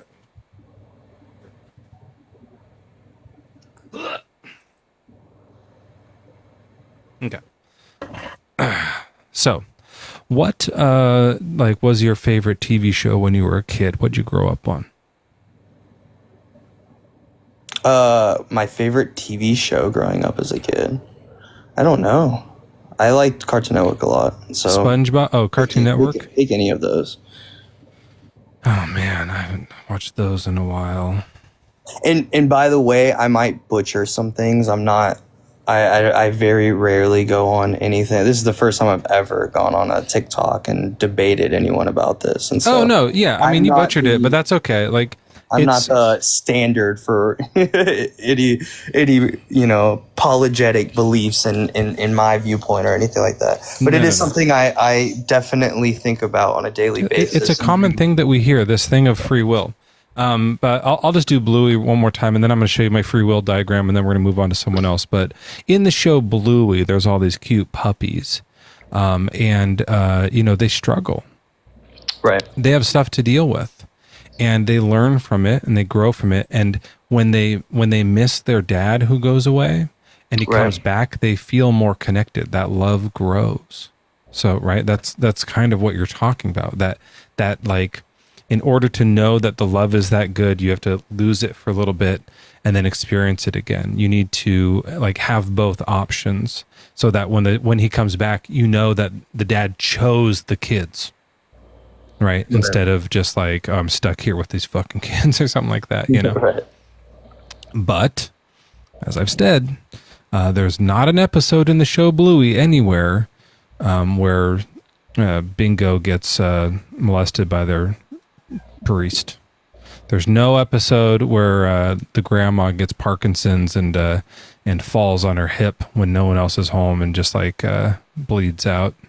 There's no episode where they have to deal with the 9/11. They leave those out and still show struggle and growth, and still show that like people can exist in this universe. Now, I know that's a fake fictional cartoon show, but yours has demons and theirs doesn't. So on the measure of whose is more fake and fictional, they're still winning just with talking dogs. So why couldn't it be the case that God makes this better world that's more like a show? This better world where people still know about the bad things, but choose the good things. People experience kind of bad things enough to struggle and grow, but not that level. Not that level. Doesn't make sense. All right, now I'll show you this. Can I recommend a book to you? You seem like, do you read books a lot? Never once. Really? Joel? I only read Bible. That's the only book that I read. But why don't you make it Joel reads books? Don't like any of the other books. It's not that I don't like any of the other books. I started reading the Bible and I was like, if this is what books is, I don't want ever to do another one. Yeah. I found a book very interesting that I read. All right, you recommend one and I'll recommend one. You go. Yeah. Okay. CrossFit. CrossFit? He left the app. We can't hear him. I wonder what it's going to be. Dr. Gregory Boyd. What's it called?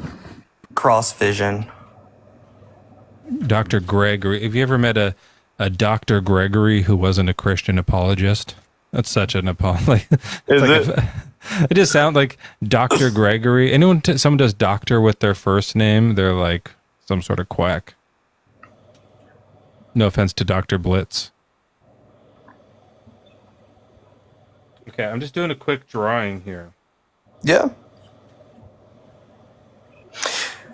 Because like for while you're drawing, my take on like the Old Testament and everything, I think that it's not static. Like I don't think the Bible is static, meaning you can't read it cover to cover as it not being a progressive movement. I think the revelation of God throughout the Bible continues to being finally revealed fully in Jesus Christ on the cross. Don't tell Joel that now. He just started at the beginning. Shit. You got to read the whole thing at once, Joel. Oh, I can't do that. That's too many words to get in your eyeballs at one time. No, but it's a good idea that once you're done, you should do an edit where you take all of the episode, because he does each chapter of the Bible as a YouTube episode. You should follow his YouTube, Taylor, and everyone in chat. He's going through the Bible chapter by chapter, and he really goes into it. Each episode is a full chapter.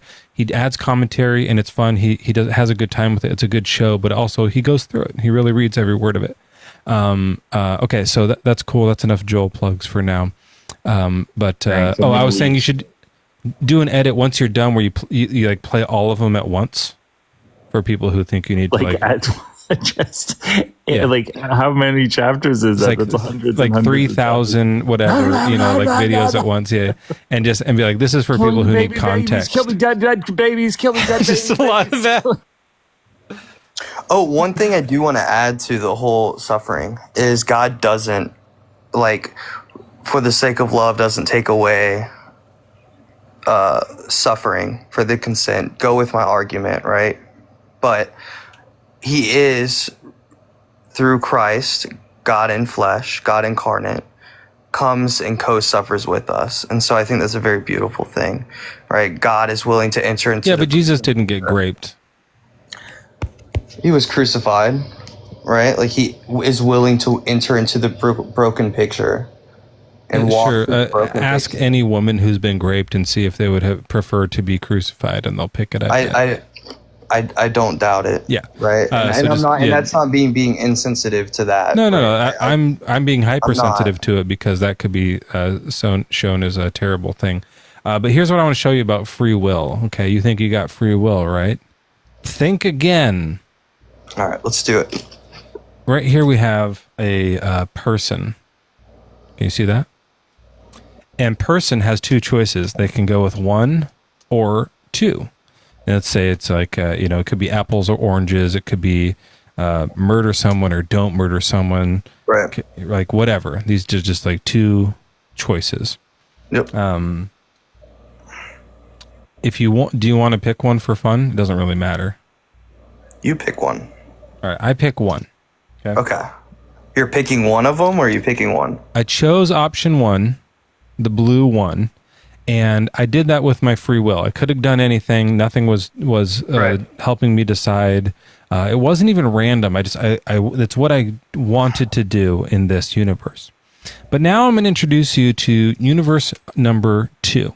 And in universe number 2, I'm going to add a component to this, which is, you're going to like this. This is God. Yeah. In this universe, there's God who knows everything. And God knows with 100% certainty the future, in which I'm going to choose number 2 in this one. So, can I prove God wrong and pick 1? No, I think that God gives us free choice and decisions, and foresight on what we decide can be known. But that can be the argument, right? So there's also the argument where God, I think Abraham, and I could be misquoting, confronted and talked with God and changed God's mind. And so I think that we... you think he did? So I can make God incorrect about the future? I think it's a relationship. Did he know that he was going to change his mind?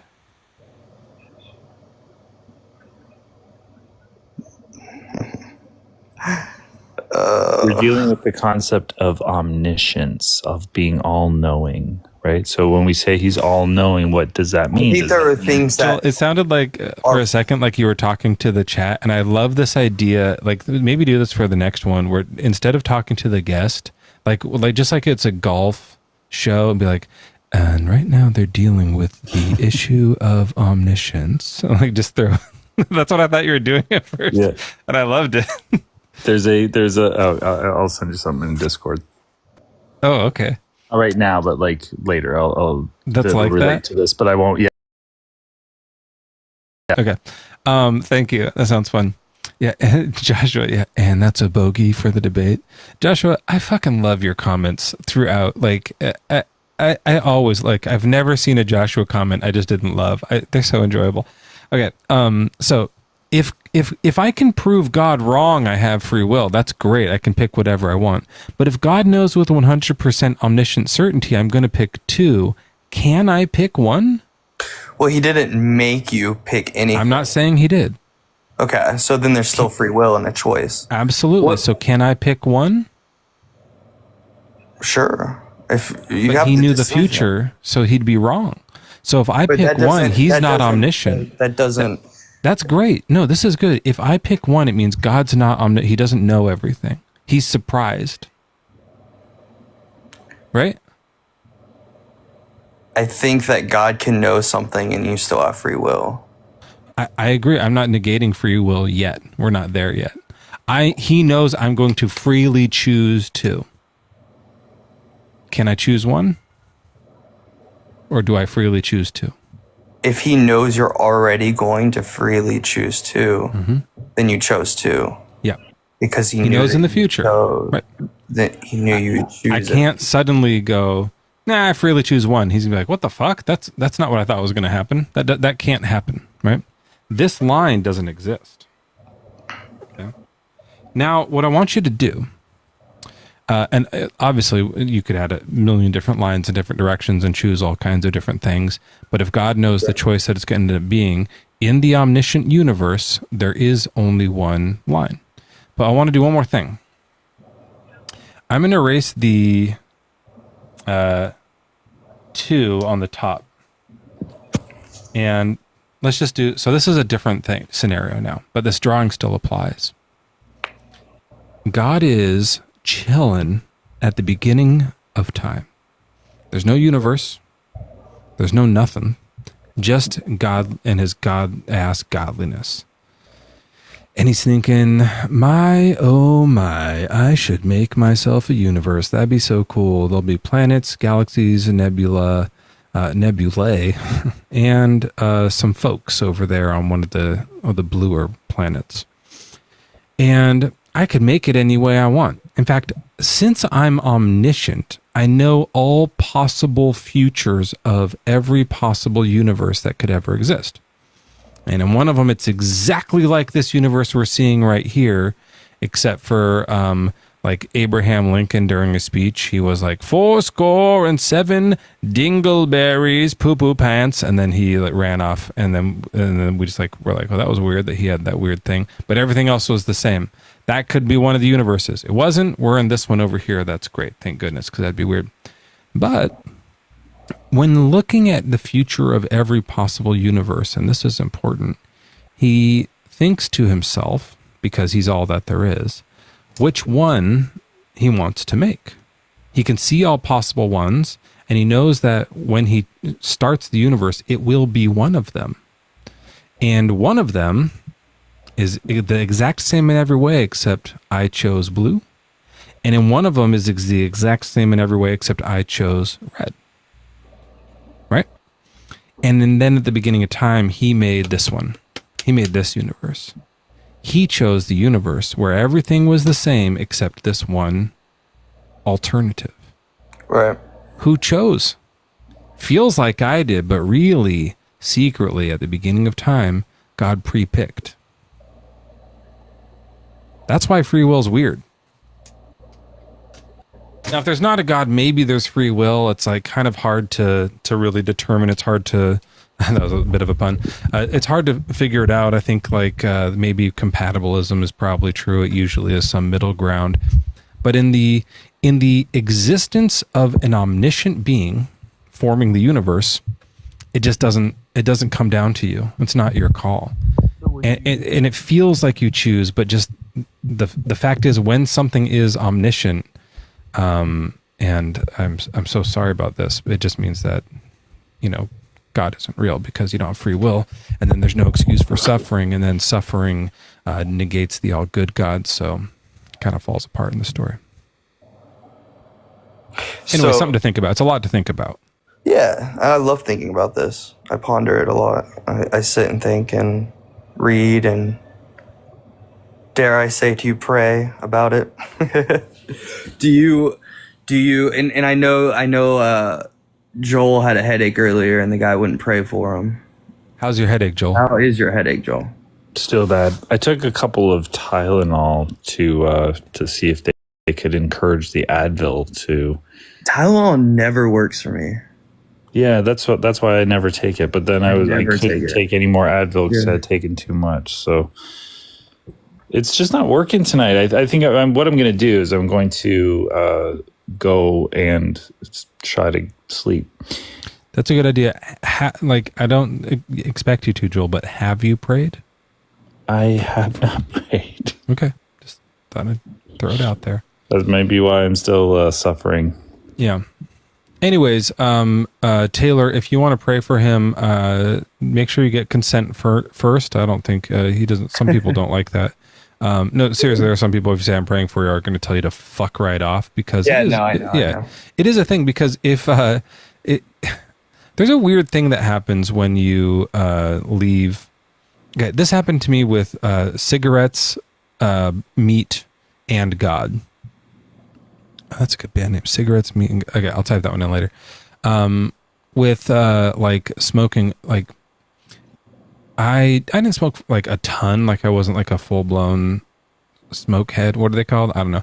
But I used to do cigarettes, and then I was like, I got it. I'm gonna knock this off. I'm gonna quit because I was doing too much, and I was like, I'm doing this, multiple per day, not like 2 packs a day or nothing, but I was like, more than I wanted to, and it stinks and it's bad for you, and I quit. And so like within a week of quitting, I just went cold turkey. And within a week of quitting, like if someone near me was smoking, I was just like, ugh, like what is wrong with you? Like I felt like so just like disturbed by it when I had spent years doing it. And that happened with meat too. Like once I was like, okay, I'm like gonna go vegetarian. I'm gonna go full fake hog as it were, and quit cold faux turkey. As it were. God, those are good jokes. Holy shit, those are funny. To quit meat, cold tofurkey. Oh my God, that's really funny. Thinking of trying to do a cold turkey joke in my head, and it was when you got faux turkey in there or whatever, tofurkey. That was it. Like, that's it, right? Yeah, I quit meat, cold tofurkey. That's a great. Well, that's a really fucking funny joke. Holy shit, I love that. And I was trying to say whole hog, but I don't know if that's an expression. Is that just something my family says? I've never heard it. I'm not gonna lie. I've heard it. That's people say that. Yeah, I'm gonna quit. Wait, what state do you live in? Just Bliss. Oh, California. Okay. We say hecka a lot, hecka and hella. Anyways, sorry. As soon as I quit and I would see someone order chicken, I was like, there's a dead bird on your plate. Like it was like immediately disturbing. Just like, what the fuck? How did I do that so long? And then you kind of come around, you realize, yeah, people do that. It's not a big deal. This is so vegan cheesy. All right. There's a better fake cheese. The Chow cheese is really good. That's a hella good cheese. Now, the other thing was with God is once you leave God and there's a weird thing where you realize like, fuck, if this is real, that means people are going to burn in hell forever. It's not real. But now there are people who think it's real that I'm going to burn in hell forever. And they're still worshiping and praying to the God who set that in motion, who made this plan. I don't like them. That's creepy. Like it really quickly is like, ugh. So I only bring that up to say like the reason not to just like say, I'm going to pray for you to people who aren't religious is because you might be putting a dead chicken on their plate, you know? Yeah. I mean, the last thing I want to do is offend anyone. I also believe in annihilationism. Hell yeah. I don't know if you know. No, that's hell no. Yeah. It's, because you're annihilated? Because there's no hell, yeah. Yeah, well, I mean, I didn't get it. Yeah, that's good. Yeah, I didn't get it. Joel, what state do you live in, but not like location wise? I live in the great, beautiful state of Canada. Do you need to go to bed, Joel? Yeah, I just have one more Bono. Okay. It's an update. Girth Angel. Sick. Oh. I hate it. I love it. Oh, he dropped with it like it was hot. Prayers for Joel, per his consent. Taylor, thank you for coming up. I'm probably going to move on. I might even end the stream here. I'll check the guest block and see if there's one other person who wants to come in. But come on back sometime and tell us how you're doing. All right. Thank you. Thank you for the opportunity. Yep. Take care, my friend. Yeah. Have a blessed one. Take care. All right. Couple of good guests tonight. A couple of real good guests who have been coming up. And Spider, you tried to come up earlier, I think, but didn't work. Are you here? Yeah, I'm sorry. I'm at work, so I might have been talking to some planes. I'm an air traffic controller, so I might have missed my cue. Are you at work right now? Yeah, but I just stepped out of the room. My coworker's going to take over while I chat with you. Okay, I don't want to be held responsible for anything that happens, but okay. How old are you? What's your religion? I'm 47 and I'm Christian. Okay. Man, I'm so sorry to tell you this because you're gonna like be bummed out at your job, but God's not real. I did initially get in the queue to talk about the suffering thing. People love the suffering thing. Why do you think there's suffering? I think the short answer is it's just part of the process, right?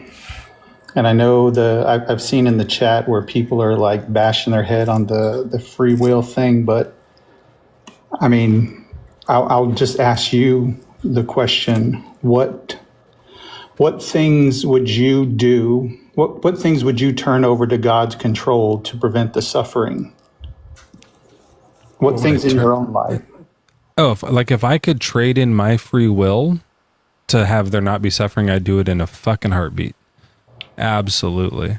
If I could trade in my free will, and it would mean that like people would stop being raped and dying of starvation. And come here, Bina. Come up here. My cat wants to be on me.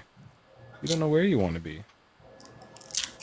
And painful hurricanes, etc., all those things. Like I would for sure. Wouldn't you? I don't know. Because what you would be implying is that everybody would have to give that up, right? Everybody would have to give up the right. Like every decision that you made, say you have, I don't know if you're married now, but I'm sure you've had past girlfriends,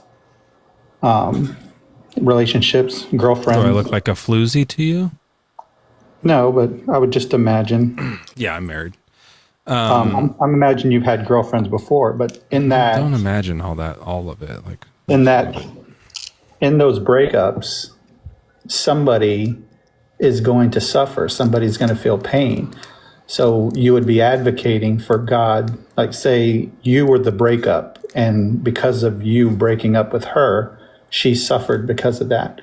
Now you would be implying, sure, yeah. You would be saying that God should have controlled you and kept you in the relationship to forego her suffering. Never been my argument. Yeah. So like the word on the back of the page just says suffering because you can only fit so much on a TikTok, but really it's about the unnecessary suffering.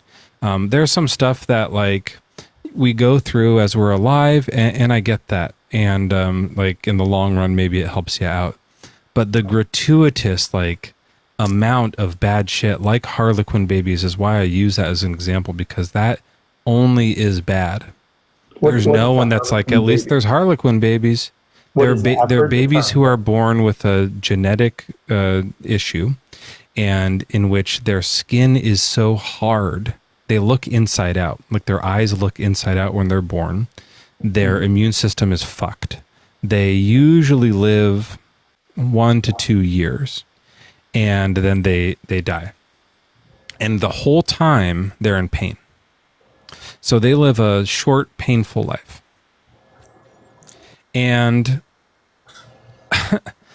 I mean, it's not the same thing as a breakup, right? So they're in pain their whole life, and then they die. And I want to know how a God could like let them be born with that. It's a like genetic mutation, right? It's something that is handed down, and then like it's not like the way a mutation like cancer is, but there's something that happens in the genes there that he could snap his fingers to flip it on or off. And sometimes it's on and he doesn't flip it off. And there's like 1 a day born in the US. Like it's not super common, but it's like it happens. Okay. Right, and it kind of goes hand in hand with you guys when you were talking about the tsunamis, right? Yeah, it's natural, right? Like it's happening to a human.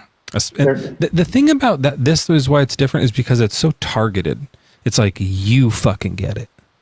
You know, like it's such an insult from God to be like, you don't get it, you don't get it, you don't get it, you get it. And I can see that perspective. I can see that line of thinking. My question or my pushback on that is, and this is going into the hypothetical because you said you don't believe that there's a God, but hypothetically, if there was a God, that creator, when he creates you, has the ability to set the time of your death, be it that death 1 minute after birth or 80 years after birth.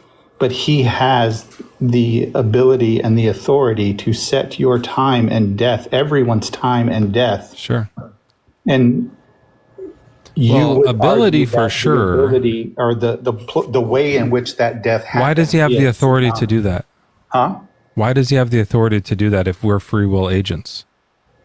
Well, because that has nothing to do with your free will. If we were robots without free will, for sure, you can make them and destroy them and stuff like that. But as soon as you make a being that has like their own life, I don't think you have the authority to do fuck all to them. Well, see, that's that. I'm not gonna try to answer anything that only God can answer. But what I would say is that I would need to see why God created man to see if the plan is going according to plan, I guess. Like what like, and I just want to jump off for a second, but have you ever seen or read that story by Andy Weir, The Egg? Oh, I love Andy Weir. I've met him. He's fantastic. Have you read The Egg? It's like I've read it before a long time ago. But it's that concept. I got to write a joke for Andy Weir that he read on stage once, and it was hilarious, and he loved it. I was very proud of it. What was the joke? Because I like Andy Weir. Well, I've only read The Martian and The Egg, but I like those. It was about The Martian, and I'll just say that. I don't know if I could say the whole thing. But yeah, it was a cool time. Anyways, go ahead. You remember the premise of the story is that there was only one being on Earth. Everybody is that being living that life. And once that being had lived everyone's life on Earth, that's when they've ascended and acquired the knowledge to become God. Cool and sci-fi, yeah. To the next level. And the reason I say that is because that's just one of what could be a million different reasons that God created humanity or created mankind. We can't know that. I get the point of the podcast is to try to push back on these things. But what The Egg showed is that just say, for example, if The Egg is true, right, everything on earth is justified. Everything on earth is justified because that person is living. So you think maybe life. it's the egg? No. I'm saying I'm using the egg as an example to be one of. Wait, what how is it justified that people are born with Harlequin's disease because it's the egg? Well, again, I can't answer for why God does the things that he so does. it's not justified, it's unknown. To Yeah, justify it, you have to be able to explain it. If you can't explain it, you can't call it justified. Nothing's justified. Well, no. I'm saying I don't know why God did what he does. And I can't. That's fine. Then that's what I mean. To answer for him. That's what I mean. So don't say it's justified. If it's justified, it means it's been explained and accepted. But if you can't explain it, we can't justify it, right? So we don't know if it's just or not. From a Christian standpoint, and that's what I believe. Then as additive that goes along as part of the package with that, then I have to believe that what God is doing is just and true. I have to have that that's belief, or I wouldn't hold the faith, you know? Yeah, I know that's the belief. What we're pointing out is that belief is like fully unfounded and has no basis in reality. That's what we're pointing out here, right? Well, yeah, it's not going to have any basis in reality for somebody that doesn't also hold the faith. I agree with, like, Christianity is going to hold no value to a Muslim. You have faith that it's justified. So that doesn't really justify it. You just think it's justified without there being any evidence of it being justified. That's fine. I understand how faith and religion works. I just want to point out when you say like, well, if it was the egg, then all this stuff will be justified. No, it wouldn't. Justified requires an explanation. If it was the egg, you could believe it's all justified. If it wasn't the egg, you could believe it's all justified. If you're just believing it, whether there's proof or not, then it could be fucking anything and you can just believe it. It doesn't matter. No, I was saying if it was the egg, then all the suffering of the world would be justified in the parameters of that story. How? Because in that particular story, everything that happened to him was him doing it to himself. Like, he was Hitler, he was the Jews, you know, he was the embodiment of everybody, and everything that happened to him was to get him to that point.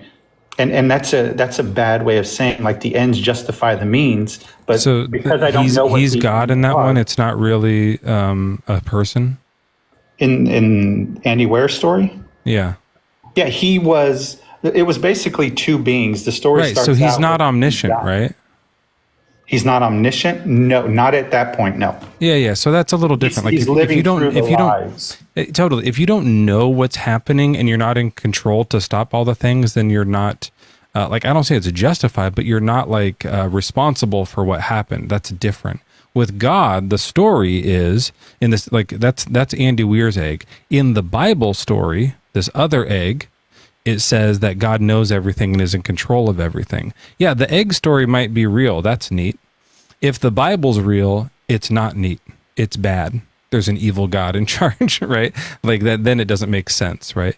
Like I don't have a background that says I don't believe in the egg. You know, like, we could talk about that maybe some other time. I can make a new background, but we're talking about the Bible. Right. It's a different And story. The reason why I'm pointing out the egg is because to articulate the idea that we don't know what God's purpose for creating man is. Yeah, could be. Egg was could be for torture.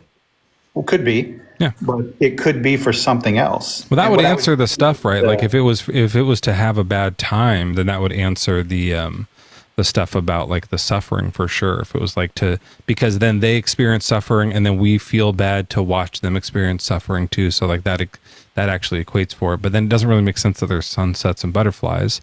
So maybe like a neutral God, or a God who just built an out of control universe that can't, like, fix anything, like, that would make sense. But the story from the Bible for sure doesn't make sense because it claims he's all good. And yet here we are. All good, but they also say he's just, right? So whatever happens, it's like, say you murder somebody. In the Bible, it says that God will judge and punish that person. So there is a justification, or not a justification, but there is a punishment for those that do wrong. Even with it is coming. Yeah, even if, like, with the story of original sin, which is like weird, but, like, let's say everyone is just, like, born with sin. Do you think that it's ever, like, going to be just to, like, chop up a baby with a sword? Is that ever going to be the appropriate punishment? I mean, would it? What death would be an appropriate punishment? Like, in my opinion, none. I'm asking you. Death? Yeah, I'm asking you yours. In my opinion, I'm against using murder or killing as punishment for sure, especially for infants. Like I would say, as an atheist, I am like flat out against infanticide. I don't think we should do it as punishment for any infant crimes. Not as punishment. What I'm saying is, when you die, a consequence for anything that the infants do. Yeah. What? And I don't want to do anything that'll get you banned on TikTok. But what death would you hope for in which you would say that's a justifiable death? Would it just be like, I hope I die in my sleep? Oh, for the infants, like old age. No, for you personally. Oh yeah, old age. Yeah, for sure. Die in my sleep. That's fine. But also for the infants, that's fine. Yeah. Live to a ripe old age. Let's say everyone gets to 100. Right. And because God doesn't give that to everyone, that means he's no longer good in your eyes. Well, the question was, do you think that there's ever a time where an infant getting death is the appropriate consequence? Because you brought up this stuff where it's like in the Bible, he's doing stuff, but it's for their crimes and stuff. But what if it was for a baby? For babies me, babies don't have crimes. Yeah, I don't think it's I can't see a justifiable reason for somebody to kill a baby. Right. But what I know that it's getting a little late here, but we almost made it through the night without this. But it's time for our nightly reading of the Amalekite story.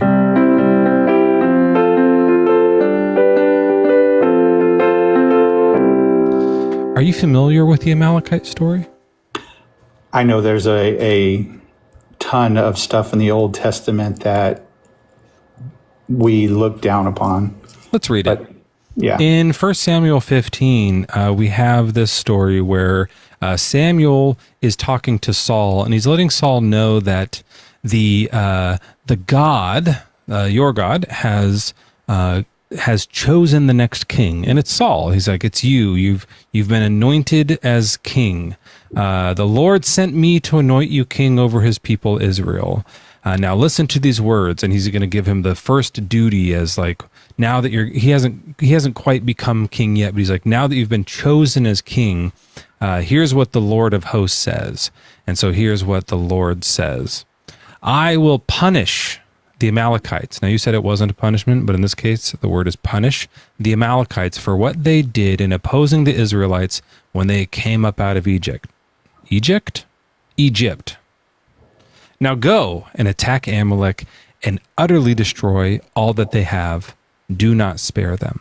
Now, among the Amalekites, do you think maybe there were some babies?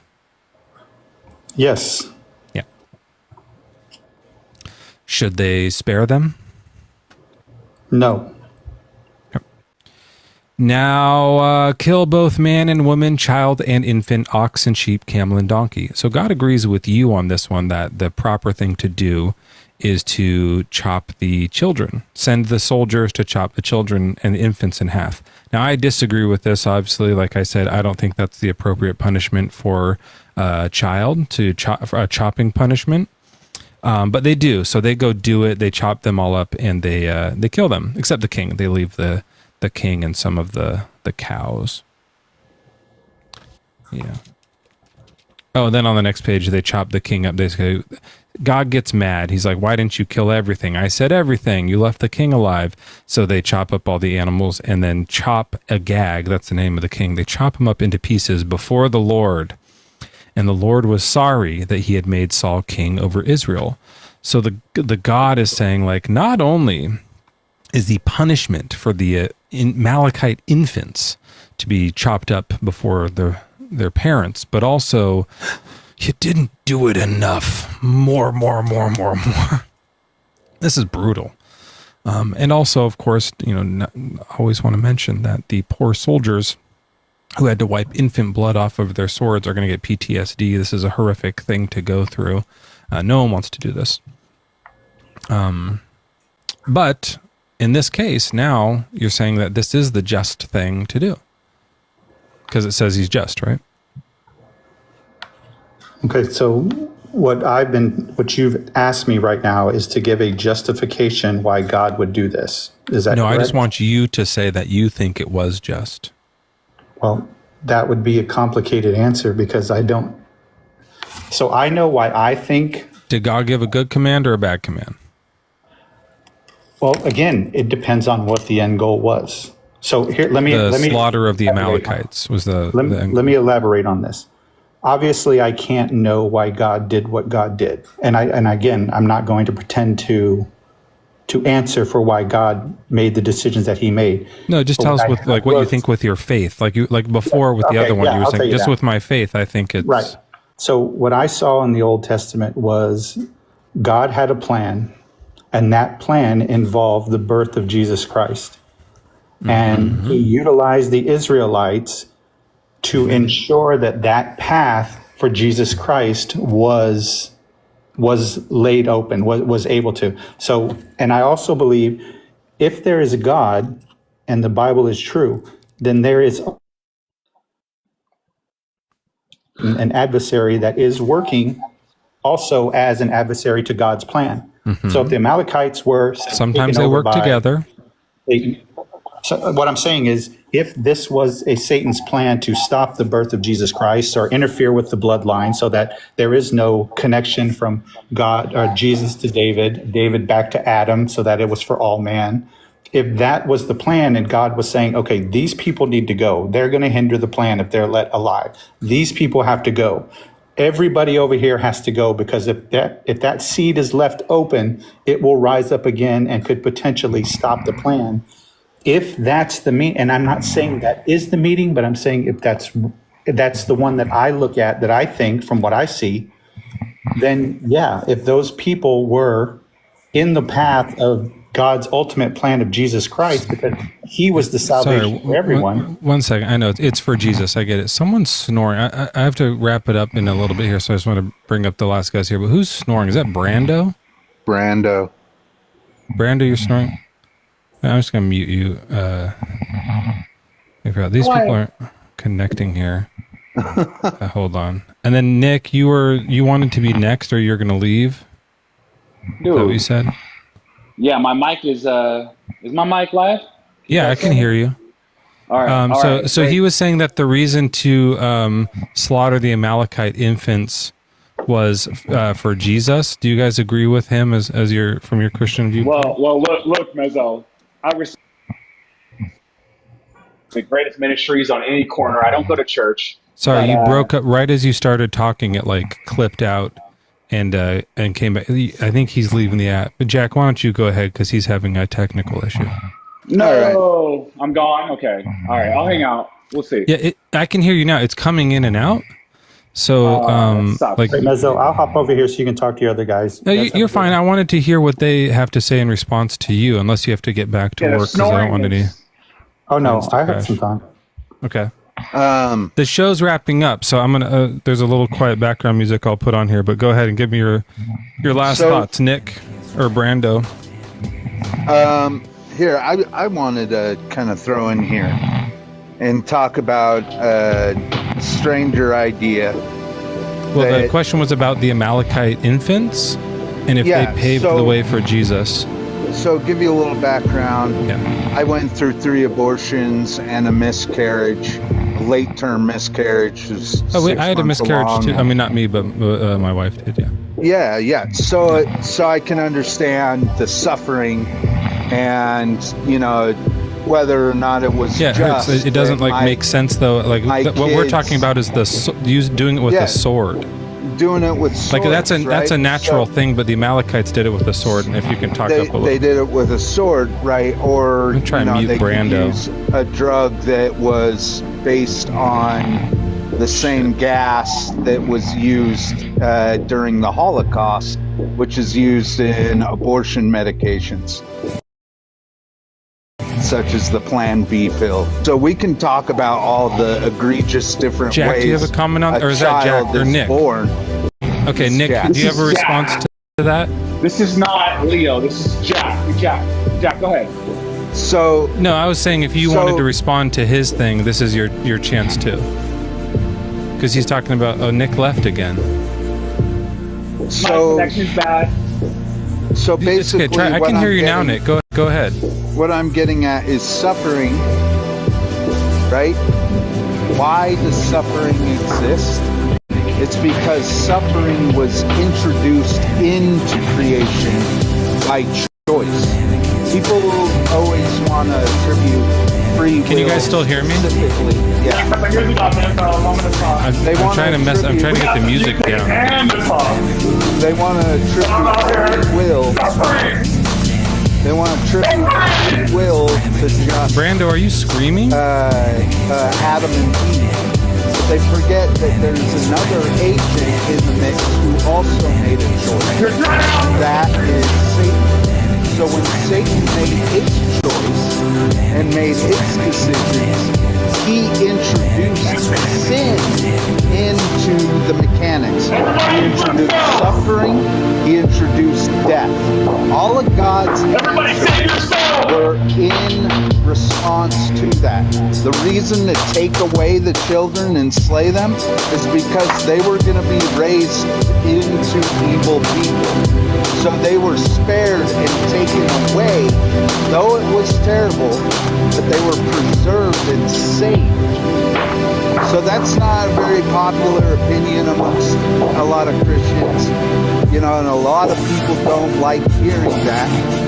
But the idea is simple, like the introduction of sin, the introduction of all this stupid shit is because there was a choice made by a third party, not Adam and Eve, a third party.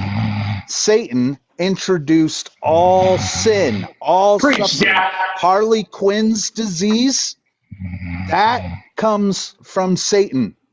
All these suffering that you're so mad about, the miscarriages, everything, that suffering is a result of the choice of Lucifer and his agents, and thus introducing death into the world. So that's where I stand.